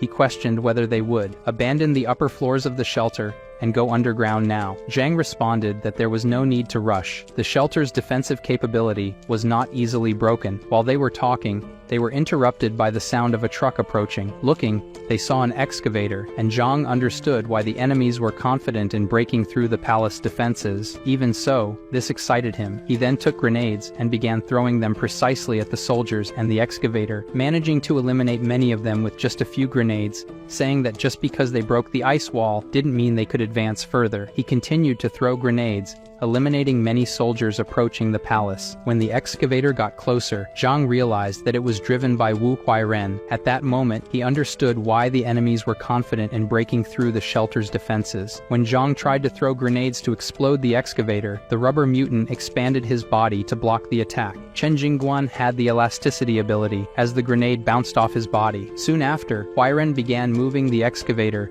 towards the weak point of the palace, trying to make a hole in the wall. When Honglian saw that the excavator had reached the palace, she ordered all soldiers to attack Zhang Yi so he wouldn't see Huairen and try to attack him again. Our villain was in shock after hearing a message from the house's artificial intelligence, realizing the shelter was being invaded and the walls were about to collapse. He quickly asked the system how long it would take for the person to break through the walls, discovering that he had about an hour and a half. On the first floor, the sound of the excavator drilling the wall was very loud. Otaku asked his leader if it wasn't the right time to go underground. Meanwhile, Wei and Honglian were satisfied with the result. They were about to invade their greatest enemy's base. Although the losses were enormous, as long as they could obtain Zhang Yi's resources, it would be a victory. At this moment, where defeat seemed certain, the true plan of the ice cream sect was revealed when a member ran to the enemy soldiers and made them very warm, eliminating them instantly. This caught the leaders off guard. What was happening now? Wei and Honglian received a call from their soldiers, informing them that the ice sect members were attacking them. Upon hearing this, Wei began to understand that this war would be much more difficult than he had imagined. Looking to the side, he was surprised to see the girl flying and controlling two cars with her mental ability. Confident, Megumem launched them towards the enemies without hesitation. Of course, such an attack wouldn't be enough to hit anyone, and they quickly defended themselves. The extremely satisfied girl said that they too would pay today. She would send them to hell and free the city from them. Tell me she doesn't seem like it now. I can't be crazy to think so. Zhang Yi noticed the explosions among the enemies and was pleased, as this was a sign that the ice cream sect had decided to keep its word too, which was perfect for him. Inside the shelter, everyone was eating Yang Mi's special food. As soon as they recharged their energies, they quickly went out to help the ice sect members eliminate all the faction soldiers. Meanwhile, Tian was furious when he realized the ice sect had betrayed them and allied with Zhang Yi. He was very happy, as without this alliance, his men would have died too. After the death of most of the other major faction soldiers,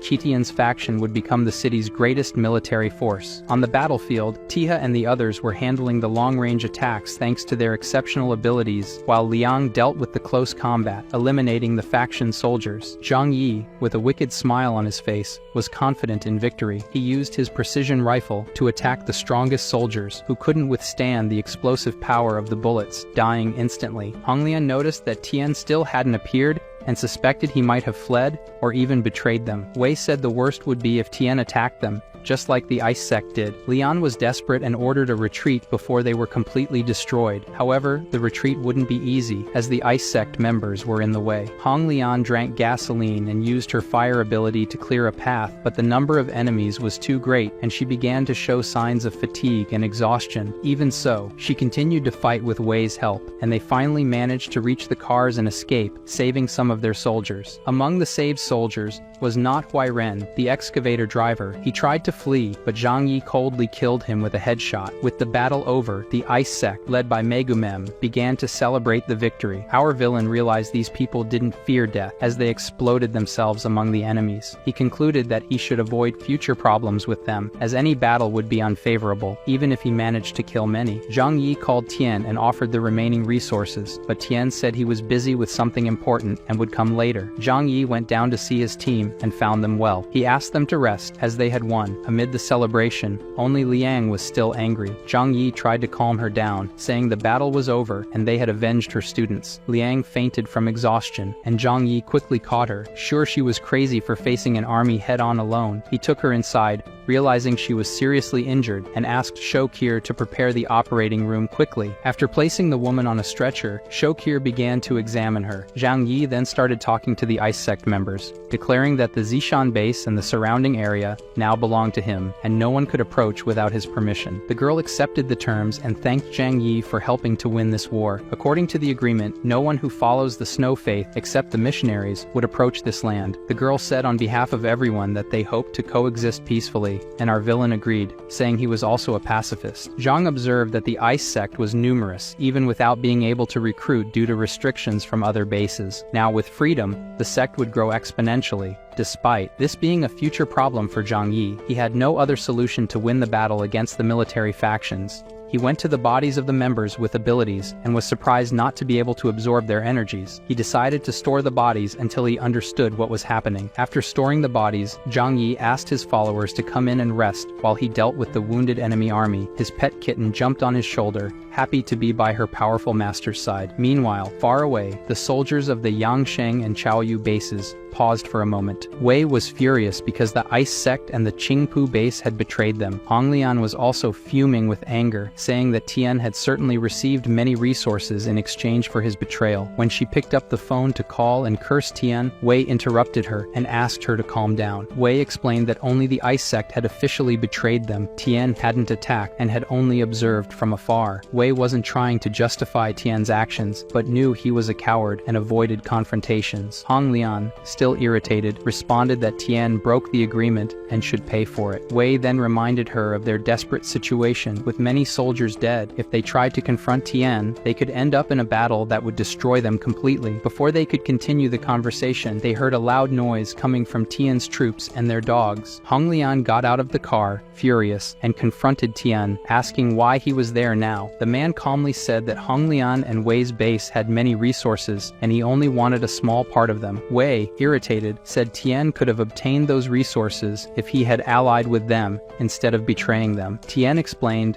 that his base was weak compared to the others, and even if it expanded, it would be difficult to maintain control. So, he accepted Zhang Yi's offer and made a peace pact in exchange for 10 tons of resources. Now he was ready to accept food in exchange for a peace agreement with them. Otherwise, they would fight right now. Back at our villain's shelter, a party was underway. Zhang Yi told his followers to eat until they exploded like the men of the Ice Sect. Then he took food to Shokir, taking the opportunity to check on Liang. Shokir reported that the surgery was a success and that, being a person with special abilities, Liang would recover quickly despite the deep wounds. The terrible battlefield villain cupped Shokir's cheek and said she was important for her exceptional medical skills and no one could take her place. At the Ice Sect headquarters, the sect leader was waiting for Megamem's team to arrive. She reported that they had completed the mission and inflicted significant damage on the Kaoyu and Yangsheng bases. Yuan, happy, thanked her for the effort. However, Megumem expressed sadness for the loss of many sect members, including 2 high-level priests. Yuan explained that their deaths were heroic acts and that heroes never truly die. She was excited about the possibility of expansion now that the forces of the other bases were weakened. Yuan declared that she wanted to recruit everyone in Qianhai City into the sect. Back at the most frequented bunker in the city, the girls were enjoying some leisure time, each in their own way. After the battle, I can see a future between Otaku and Karen. Liang came down to get something, and Chun wanted to know if she was feeling better. Liang said nothing and withdrew. Karen said she needed time for her body and mind. Zhang stated that the Yangsheng and Chaoyu bases had been severely hit and there wouldn't be any major movements temporarily. While talking, Zhang Yi looked out the window and was surprised to see that the outside was clean, with no sign of the bodies that had been there the previous night. In less than 10 hours, everything had been removed. Zhang Yi picked up binoculars to check the area and was shocked to find the place deserted, with no living or dead person in sight. He wondered if changes in the world could cause the dead to turn into zombies, like in horror movies. To verify his theory, he quickly dressed and went out, not explaining the real reason to his followers so as not to scare them. He just said he was going to check something quickly. Outside, he found many footprints in the snow, from more than 1,000 people, all moving away from the palace. The lack of returning footprints indicated that no one had entered the area recently. In other words, no one had entered that area, but some people had left. This could only have a frightening explanation at the moment. The bodies had risen and moved on their own. Worst of all, shortly after, he heard a sound behind him, which terrified him. When he turned to see what was happening, he found nothing. It seemed the fear of zombies was taking over his mind, but he soon calmed down, telling himself he didn't need to fear, as he had already killed living people and could kill the undead too. He continued following the footprints for a while, realizing that they all moved away from the shelter. After some time, he returned home to tell everything to his allies. Before starting, he asked everyone to take a deep breath and relax to avoid panic, as what he had to say was something only seen in movies. He said that hundreds of bodies outside the shelter had disappeared, and there was no sign of them anywhere. The bodies might have risen and walked on their own. Shokir was horrified and asked if Zhang Yi was joking. Chun thought the villain had removed the bodies as a prank, but Zhang Yi insisted he was serious and was in shock himself. To find out what was happening, Zhang asked his followers with special abilities to prepare after eating, as they would investigate the footprints together. After eating, they took the car and followed the footprints in the snow until they reached an underground tunnel. They got out of the car and approached slowly, not knowing what to expect. Approaching the tunnel, they were surprised to see human footprints inside. Chun suspected that someone with the ability to control bodies was behind this. Liang suggested it was possible but unlikely, as controlling 1,000 bodies at once was almost impossible. Chun began to tremble and asked if they were dealing with zombies like in the movies. Zhang Yi replied that he hoped it was just that, as zombies would never be more dangerous than humans, especially in the cold, where they would group together and be easy to detect. Zhang Yi said that if there were real zombies, it would be better than facing someone controlling the bodies. Yu finally recognized the place as the Jiwan residential complex, where he had lived for a while. He explained that the tunnel led to a subway station. Zhang Yi, surprised, said he now understood the situation. The tunnel had been dug a long time ago, and the zombies could have entered it or fallen accidentally. Liang, however, suggested that someone might be controlling the bodies and living in the subway to escape the intense cold. Yu, uncertain about what to do, asked Zhang Yi what he thought. If they entered the tunnel without caution and discovered someone was controlling the bodies, they would have to face thousands of zombies. Even if they were just zombies, they could be thousands of Tianhai residents, making the situation equally difficult. He realized that in both cases, the cost would be high and decided they should stay away from this place and avoid the situation. In Zhang Yi's old building, Lin Jian was visited by the old lady who could see the powers of the snow sect. All of them greeted the lady with respect. The old lady said that Lin Jian could control the power given to him by the snow god. The most honest man in the city and his followers were still alive. The lady said that the leader of the snow sect wanted to see him immediately. The lady said they were close to creating a utopia, and that Lin Jian was worthy of being part of it. He should pack his things and bring his family if he wanted to. The leader of the sect highly appreciated his skills and believed his abilities were indispensable. Lin Jian bowed and thanked her, praising the great snow god. He was willing to offer his strength to them, but before he could gather his things, the lady warned that the leader wanted to see him personally now. He wanted to wait for his wife and child to prepare to go as well, but the lady assured him that the sect would take care of that later. His wife informed her faithful and honest husband that it was not a problem, they would take care of her. He should go now and answer the deity's call. They then walked to the grand church in the village, where the representative of the snow god was waiting inside. Lin Jian was surprised to see that the leader was a woman. As if she could read his mind or his face was easy to read, the old lady said that the image of God is everywhere and depends on who sees it. He shouldn't worry about the details. Of course, he didn't question anything. He simply introduced himself. Greetings, esteemed leader. I received the leader's grace and survived until today. The great leader of the snow sect said it was true. He indeed possessed great power, as had been told to her before. From now on, Lin Jian was the priest of the Order of Snow. Lin Jian felt his blood boil and then bowed. He said he would give his all and hoped to learn much from the master. Pleased with the outcome, she asked Lin Jian to follow her to another place. This was unexpected for him. A tree stood before him. The trunk expanded and contracted gently, as if it were breathing. The great leader explained that this was the sacred tree she had learned to cultivate. It could root hundreds of meters deep into the ground, absorbing nutrients, and then bear fruit. These fruits were very important to them. Did he want to try one? Something told him it was like the apple of Eden, just like in the Garden of Eden, where Eve plucked an apple, bit into it, and offered it to Adam, who also took a bite. He ate the fruit, which was not white inside. The color reminded him of something from the bodies that had fed the tree before. Lin Jian felt his body light and full of energy. His hunger and cold disappeared. Yuan Kongye then told Lin Jian, "Your mission is to cultivate this sacred tree with your abilities. Only then can it grow stronger so we can feed more followers." Lin Jian gladly accepted the orders of his leader. He approached the base of the tree and cut his finger. Even though it was a small injury, his blood flowed like a river. The sacred tree eagerly absorbed every drop of his blood, glowing a vibrant green. Yuan healed Lin Jian's finger and warned, "From now on, you must use your blood daily to nourish the sacred tree. This is your glorious mission." Meanwhile, elsewhere in this frozen world, Zhang Yi's home was warm and full of life. Everyone was training hard to become stronger and healthier. Chun was trying his best, as he was the weakest. All his combat allies were monsters in their fields, so he returned to work, trying to replace fat with muscle. Our protagonist went to him and advised him that powers grow stronger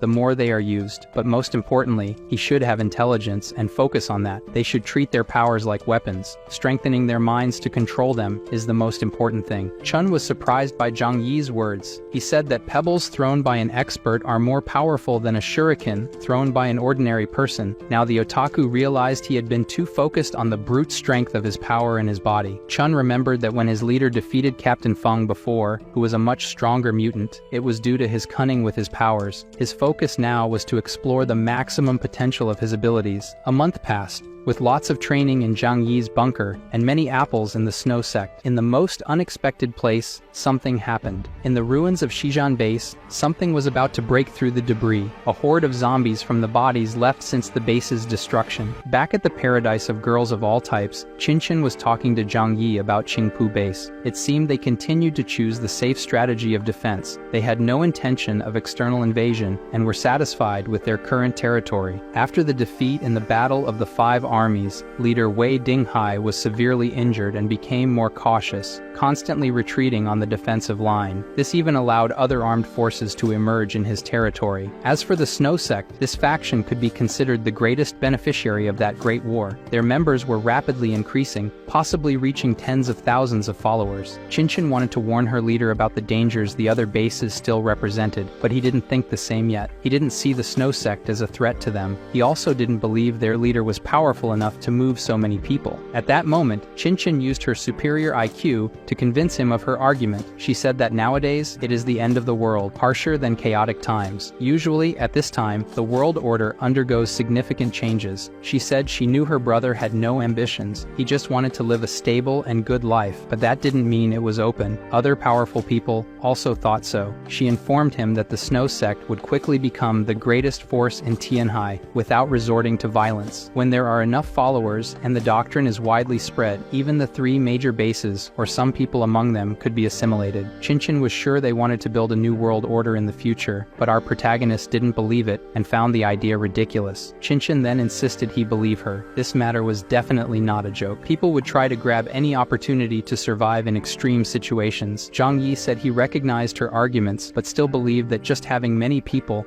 wasn't enough to dominate everything. In front of the other modernly armed great powers, they still couldn't gain an absolute advantage. Qinchin reminded him that Yuan Kongye could awaken new mutants. Zhang Yi acknowledged that mutants were just more powerful humans, but few were really powerful enough to be feared. Qinchin's arguments and IQ were nullified because she just remembered that the little brother was very powerful now. He saw no threat because he was like a god. To our surprise, when the girl agreed with him, Zhang Yi changed his mind and recognized that he needed to stay alert with the Snow Sect. Their conversation was interrupted because he noticed something outside the base, a horde of zombies heading towards their bunker. He ordered Qinchin to warn everyone about it and gather in the living room to gear up for combat. He would take a look outside to see what the alarms were detecting. Qinchin wondered where those hundreds of people came from. For there to be so many people, could the other bases have united to attack Zhang Yi again? Uncle Yu soon appeared, asking what the current situation was. Observing from afar, our villain realized those weren't normal people, they were zombies. Liang said she could only believe it by seeing it, and even after seeing it, she didn't believe it. To confirm, she asked if they were really zombies, and dressed in the clothes of the soldiers from Zishan base? He acknowledged that they were, but it was very strange. The bodies shouldn't be frozen. They shouldn't be able to move like this. Chinchin, who had much more IQ than everyone else, said that a virus might have been released. Zhang Yi accepted this explanation and remained calm because they were only scary but shouldn't be powerful. He drew his weapon and said they should now go and make some dead die again. Karen got excited about it and asked for a weapon, as she could help with that. He handed her something simple and told her not to accidentally hit any allies. Then each of them would use their way to attack. Ling with her blade, Zhang Yi with his finger. Karen challenged Chun to compete on who could get more kills. They used their heavy fingers, and the prize? You'll find out if you enjoy the video now. To our protagonist's surprise, after being shot in the head and falling, the zombies got up again. If bullets weren't enough, the short-range fighters attacked, and the zombies could dodge and resist a stab. Now the terror of a zombie, the enemy doesn't die and can run a lot, as we discovered in other movies, and as there are many at once, they corner their targets and can bite. Uncle Yu didn't have a sword, but his strength with a shovel could cut the zombies in half, yet even a half body continued to move. One of them went to Chun and Karen like a crazy titan. Zhang Yi then used his dimensional portal and sent them to his alternate dimension. That was surprising. His leader kept impressing Chun, but something impressed Zhang Yi even more. The zombies seemed to have reasoning and retreated upon realizing the danger of the bright portal. Zombies are all dead bodies that underwent mutation. They shouldn't have intelligence, but they can perceive danger and stop,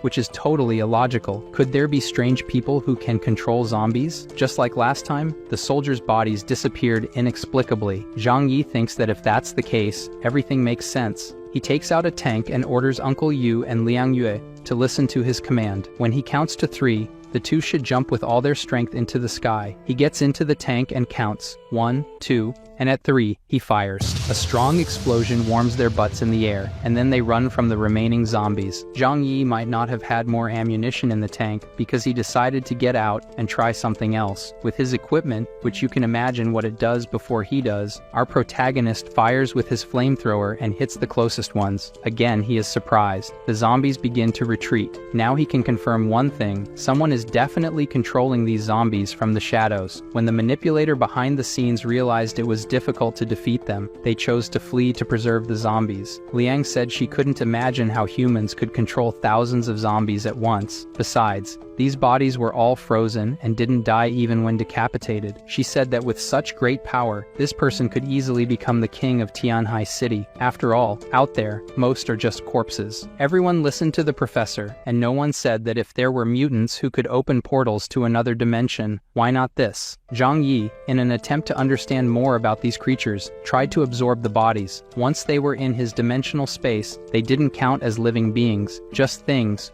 or organic matter now. They continued to move even when in pieces, so Zhang Yi brought out more flamethrowers for them to do the same as he did. Later, they told the rest of the team what happened. Yang Mi said they should move because ghosts were possessing the bodies. Jaime asked her not to embarrass the redhead's reputation. It was the blondes who were dumb. Our protagonist revealed that someone was certainly controlling these bodies. The zombies knew how to avoid my metaverse door, and also knew how to flee. This is the behavior of an intelligent being. So certainly there was someone strange acting against us in hiding. They listened carefully, so Zhou Qier asked the right question. Why did they come to attack this place? Qinchin reminded them that the only enemies they had were the Yangsheng and Chaoyu bases. So her question was, if they had this kind of power, why didn't they use it during that battle? Why wait until now? They couldn't reach a conclusion. Anyway, they should stay inside the shelter and not go out. It was very safe here, as the zombies couldn't get in. Qinchin should carefully observe other forces and see if this phenomenon occurred only with them or if it was common in Tianhai now. Uncle Yu and Liang needed to carefully check their physical conditions, avoid being scratched by those things. They didn't know what that meant, being infected, but they said they would see if they were injured by those creatures. Zhou Qier was leaving, and Zhang Yi said he had work to do. Before he could finish, she knew she had to research the zombies, and that was what she would do now. His brilliant girlfriend always knew what to do. He said they had to confirm if those things had a virus inside them, or if they were being controlled by strange people with distinct abilities. If it were a virus, it would become a disaster that would engulf the entire city of Tianhai. Tianhai means Celestial Sea City. In fact, our protagonist believed that if it were a virus,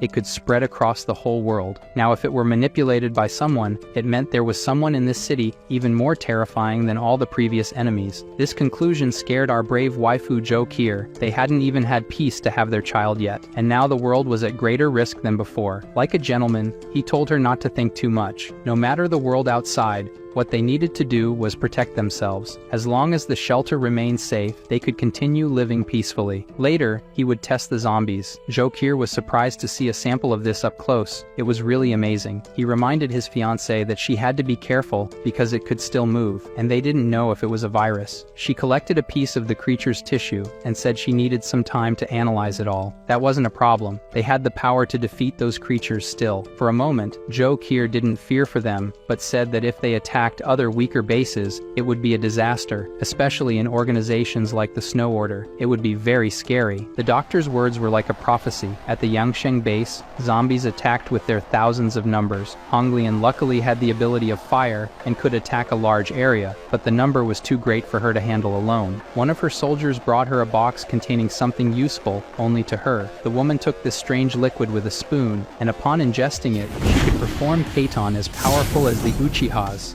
After eliminating all the zombies and leaving a barbecue smell everywhere, she went to investigate to understand what those creatures were. She soon realized they didn't behave normally and ordered an investigation into how it happened. Could someone be manipulating them from behind? At the Rainy Morning base, or simply Yangsheng, zombies were also attacking in the thousands. The leader of this base, unlike Honglian, didn't have an advantageous ability against them. Wei Dai didn't understand where it came from or if it was an organization behind it. People at the Snow Sect's base were warm around the fire, eating the sacred tree's apples. Meanwhile, the coldest snow creatures went to attack the Snow Sect worshippers. In the village, screams of terror echoed everywhere. Creatures that only existed in fiction were now in the real world. Soon, the Snow Sect soldiers engaged in combat with the zombies and quickly realized they couldn't defeat them, so they fled into the palace. The scared soldiers entered, and then Megumin finally arrived to do what she loved most: explosion. She also had fire abilities and had an advantage against those icy creatures. Megumin ordered Tongjian and Genglei to stay inside the church, not to leave under any circumstances, and to protect the church master and the followers inside the church. The others followed her command to defeat the zombies. Her soldier, who transformed into a werewolf but kept human hair that didn't match him, was so fast he could cut all the heads quickly. The other soldiers realized they could move without heads and started cutting them into smaller pieces. Half an hour later, he had various pieces of zombies exploded by their leader. She ordered them to take the bodies to that abandoned building. The leader gave the order to his subordinate, and the subordinate passed the order to his subordinates. Check for injuries. These zombies are very strange. They might be some kind of biological virus. They should be isolated and observed for a while, avoiding contact with others. He said these things were definitely not TV zombies. They had intelligence and knew how to retreat when losing. He was furious because this must be the work of the other bases. These people must pay for it. She didn't disagree with that, but first, they had to protect the people here from other attacks. Megumin announced that a new storm was about to begin. Zhang Yi received a call from his ally at Qingpu base. They were also attacked by zombies and lost over 100 people in the attack. His friend wanted to know where those things came from. Wasn't it something from Resident Evil? No one could explain what was happening. These zombies were very strange. Even if you cut their heads off, they didn't die, and it seemed someone was controlling them from behind. However, hearing him say that, Zhang Yi said he felt the problem was a bit complicated. They were separated by more than 100 kilometers, but both were attacked by zombies. If there really was someone capable of commanding an army of undead in hiding, it certainly wouldn't be just one person. Our protagonist's ears hurt from his friend's screams because he shouted that over 10 million people died in that city. If they all became zombies, they were done for. His friend commented that his Qingpu shelter wasn't strong enough to withstand many attacks. Our protagonist was scared of the possibility of him asking to use his base as well. Luckily, that didn't happen. Zhang Yi just recommended he be careful and get in touch if there were any updates. After the phone call, he soon saw that another wave of attacks was approaching. This time, they were prepared and more confident against them. Chun used his ability to create a thick fog around them. Zhang Yi suspected that among those zombies, there was a controller. Once their vision was blocked, the zombies lost their direction. Uncle Yu then set them all on fire, and after some time with the flamethrowers, they were reduced to burning barbecue. Jo Kier watched everything from the house window. The zombies had a virus that liked the cold and couldn't tolerate heat. After being burned at high temperatures, They lost their activity and ability to move. They kept setting fire to the zombies, and they started to flee. Zhang Yi observed everything and felt something strange about it all. Chun didn't notice anything, but sensed that his leader had something to say. Zhang Yi said that yesterday they managed to deal with most of the zombie group, but today, the wave of zombies attacking was significantly larger in number than yesterday. This showed that the zombie virus spread quickly, and it was possible that those who died turned into zombies. It was scary to hear. He told everyone to go back inside, and he would explain the situation with the zombies. Back at home, he said that if it were so, sooner or later, one day the entire city of Tianhai would be completely dominated by zombies. Something worrying in his words. He said he couldn't imagine how they would continue living at that time. Qin pondered this and then said that currently, this trend wasn't very evident. Otherwise, the other side wouldn't have mobilized only a few thousand zombies to attack us each time. However, if they couldn't find out the truth behind the appearance of these zombies, it would certainly become a big problem in the future. Karen lamented that it wasn't summer, as if it were, they would rot until they turned into bones. Our protagonist reminded them that the most frightening thing wasn't their number or appearance, but that they seemed to have a controller, so they weren't brainless monsters. Besides,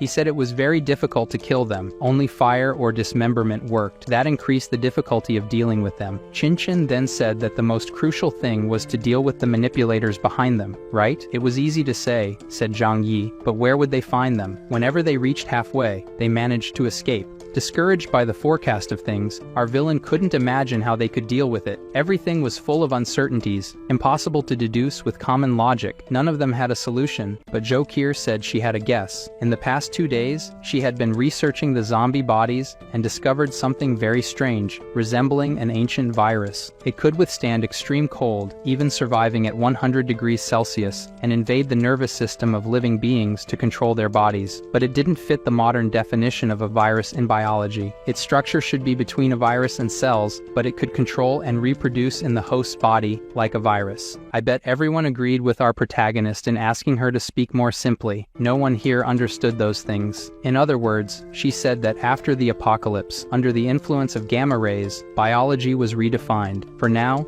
it was better to call it a zombie virus. Simply put, it reflected part of the habits of fungus colonies and even animals living in groups. When zombies were in the middle of a group of corpses, their actions were consistent and even manifested some intelligence. But the corpses studied in the lab were even losing their reproductive instinct, and their reactivity was worsening. Jo Kier said she suspected the control of this virus could be similar to a biological population, where viral mothers could control them in some way. She meant that their viruses could communicate with each other, and the viruses had the basic consciousness to control the bodies. Zhang Yi then asked if that meant that once the Matrix was killed, all the infected zombies would die too. It was hard to say, but that explained their actions with some level of wisdom. Our villain said he understood a bit now. If they noticed that in the past 2 days, the zombie attacks seemed fierce, as if they had some level of intelligence. In reality, the zombie group's combat strategy was quite childish, always choosing to retreat after part of the zombies died. That feeling was like that of a 2 or 3-year-old child learning to talk, only able to go word by word slowly. Liang said she began to understand where he was going with this. They were probably mutants after human death, or became hosts after a mutant virus took over the human body. This made more and more sense to Zhang Yi. After all, to become a mutant, one had to be on the brink of death. It was possible for someone to become a mutant on the verge of death and end up dying for good. Then that person could be infected with the virus and make the virus mutate as well. They had to pay attention to every detail of their actions to discover how to deal with them. Their first step was to quickly clear the area around the zombies. Their presence here was dangerous. Liang said they had another problem. If a corpse became intelligent, how at the same time was it causing havoc in different areas of Tianhai? He had no ideas or theories, but Qin said they knew the closest zombie activity area to us was the subway station. The Celestial Sea City subway connected all places and could take them to any area. Even the zombies used the subway to move between different regions. Zhang Yi recognized that this might explain why the number of bodies they faced was the smallest. This place was located in a remote area, and only the secondary subway line passed through there. He ordered Chinchin to continue monitoring the other bases. Meanwhile, they had to find a definitive solution for those things. Of course, she would follow the orders perfectly. Now, as for the survival of others, it wasn't something they could worry about. If they didn't want to take drastic measures, then keep fighting the zombies. Our villain now relaxed, especially the Snow Sect followers, whose numbers were rapidly growing, becoming a threat now. They having some casualties in this crisis wasn't a bad thing for our protagonist. Sometime later, the zombies now came at night. This was different from before. The whole team was prepared to face them as always. But was it a coincidence that daytime fighting was easier for Zhang Yi, and they decided to come at night now? He poured fuel around the bunker, and intelligently, the zombies didn't advance over the dangerous material. This was bad because they were learning, but good because it confirmed the theory that they could learn. Now he needed to check one more thing. This time, they had to kill all the zombies, leaving none behind. Zhang Yi mounted his feline ride. He would surround the zombies from behind so they couldn't escape. That meant only the two of them would be the front line against the zombies. Uncle Yu said that with so many live targets, it was a good time for him to practice his aim. The otaku prepared his jutsu and started freezing the zombies. Liang performed Getsuga Tensho to attack, and in this way, they began to face waves of zombies on the front line. Zhang Yi ran to surround them. When positioned, he began helping the frontline group with his rifle. If he hit the joints, he could immobilize many of them. His mount could also attack with its enormous body, making a bowling game more fun. Even after a while with him attacking from behind, the zombies didn't focus on attacking him, who was alone. The kiddies surrounded small groups to corner and defeat them. After a long battle, all were defeated, and his group went to their leader. After this wave of tests, Zhang Yi concluded that the King of the Dead wasn't among the horde of undead, but could still control their movements. The main goal of the zombies that came wasn't to destroy them, but to gather their information and then take it back to the King of the Dead. If they continued like this, completely mastering their combat tactics, the real great army would probably come. Zhang Yi said they would have to act now and not just stay on the defensive. This zombie would help them do that. He would go back to the subway and they could investigate. Liang questioned if his idea was to investigate the situation in the subway's depths and then find an opportunity to destroy the zombie's lair. If there were a suitable opportunity, they had to do it. Zhang Yi knew the best defense was offense, and to show his point, he attacked the fallen zombie. This gave him the chance to take the initiative and flee. Now they just had to wait and see. Sometime later, he turned on his TV connected directly to the camera on the creature's eye. It was like a real zombie movie now, and as Joe Kier and Chinchin predicted, they were all in the subway. The otaku was terrified of thinking that if he died, he would become a zombie now. That was scarier than simply dying. Chinchin reassured her friend, saying that wasn't a certainty. To become a zombie, one had to be contaminated with the virus, and they didn't know if they were. Zhang Yi commented that even if they tried to collect all the bodies of the dead to prevent them from becoming new zombies, it would be impossible to collect 10 million people. Their focus was to find and defeat the King of the Undead. While he was talking, something caught his attention. A zombie stood out in the crowd. What was that alien? An avatar? And something scarier that gave me chills. As the narrator, I was scared when the creature knew it was being watched and looked at the camera. Our protagonist almost soiled his pants too. However, this also showed that the assumption was correct. The King of the Dead was there, and they found it. But how could they kill the King of the Dead? There were so many zombies underground. If they all went armed to clean up, who knew how long it would take to clean up? If their plan was to eliminate the King of the Undead, Chun, terrified, questioned how they could defeat those things in the subway, with millions of zombies in an enclosed space. Chinchin said that besides that, the subway spread throughout Tianhai City. The Corpse King was smart and would flee when it sensed something was wrong. They had several difficulties, but Zhang Yi was firm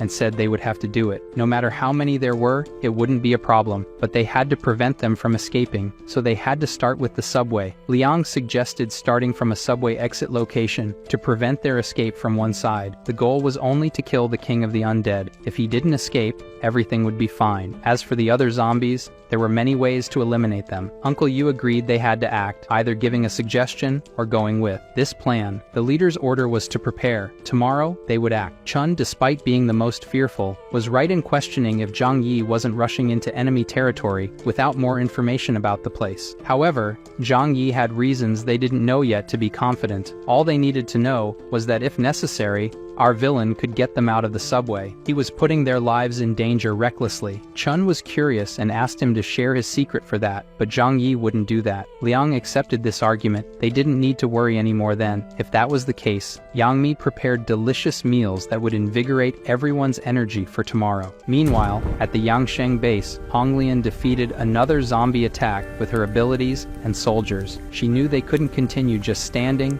and defending their base. One of her soldiers brought information that all zombies were defeated, and the number of soldier and slave casualties was 67. This information made the woman more convinced they needed to act now. Her assistant questioned if that meant they had to go on the offensive. Honglian realized the zombies' actions were clearly controlled by someone. They needed enough information to know how to completely resolve this crisis. But that was very risky, said her right-hand man. Investigating immediately could result in a total disaster for the army. It would be better to observe a little more. Maybe other forces had a solution to the problem. Honglian, on the other hand, told him to look at the size of that horde of corpses. She didn't believe they would have an easy time, especially the snow sect. Those fools gathered over 10,000 people, as if they were preparing a lunch for the zombies. Honglian stated they couldn't depend on anyone. They barely wished for their death. If they wanted to rely on something, they had to rely on themselves. She decided so. Let Donghu take 2 strangers and 30 elite soldiers to investigate the zombies' lair. Meanwhile,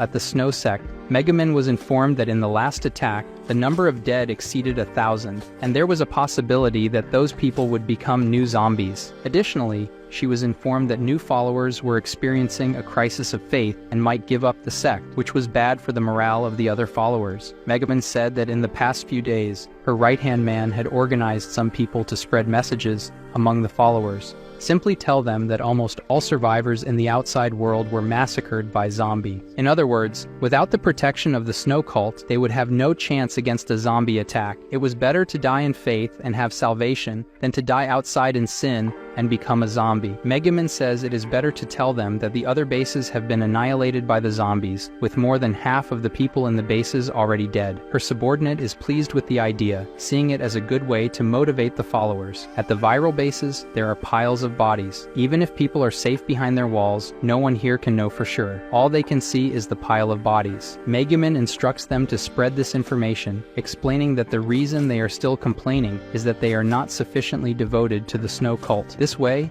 they will understand that joining the snow sect at this moment is something to be happy about. Her subordinate ensures that this information is spread and praises the intelligence of the great priestess. Meanwhile, we return to our villains. They head to the entrance of the subway tunnel for the mission to eliminate the King of the Dead. Zhang Yi assures that if they manage to find him, he guarantees he can defeat him. However, all this must be done with personal safety as a priority. They should not get excessively involved in fighting the hordes of the undead. There is no point in killing many of them. Zhang throws the light stick and sends Uncle Yu ahead, since he is the team's tank. Descending the stairs, the scene is chaotic, but there are no enemies, so they can advance. For this mission, the Four and the Flower Kitty came along. What they see is horrible, but they have no choice but to move forward. Zhang Yi says the instinct of zombies is just to feed, not to infect dead bodies to become zombies. Chun, who understands this matter, says that they seem to have a huge appetite. He mentions that in Tianhai City, there are more dead than living. Chun also recalls that Tianhai City had over 10 million inhabitants, hoping they turn into lunch for them and not more zombies. Chun also wonders what the zombies will do when they run out of food. Will they migrate to other cities? Our villain says that it doesn't matter what happens. What matters now is eliminating the king of zombies to ensure there are no zombies around the shelter. As they run quickly, the Flower Kitty senses a presence. Something is lurking around them. Everyone, this is the end of chapter 354. Help me bring new chapters by liking this video and leaving your comment about the story. Thank you for watching. Don't forget to subscribe to the channel so you don't miss out on upcoming videos. Leave a like if you enjoyed it and share with your friends. See you in the next video. Bye for now.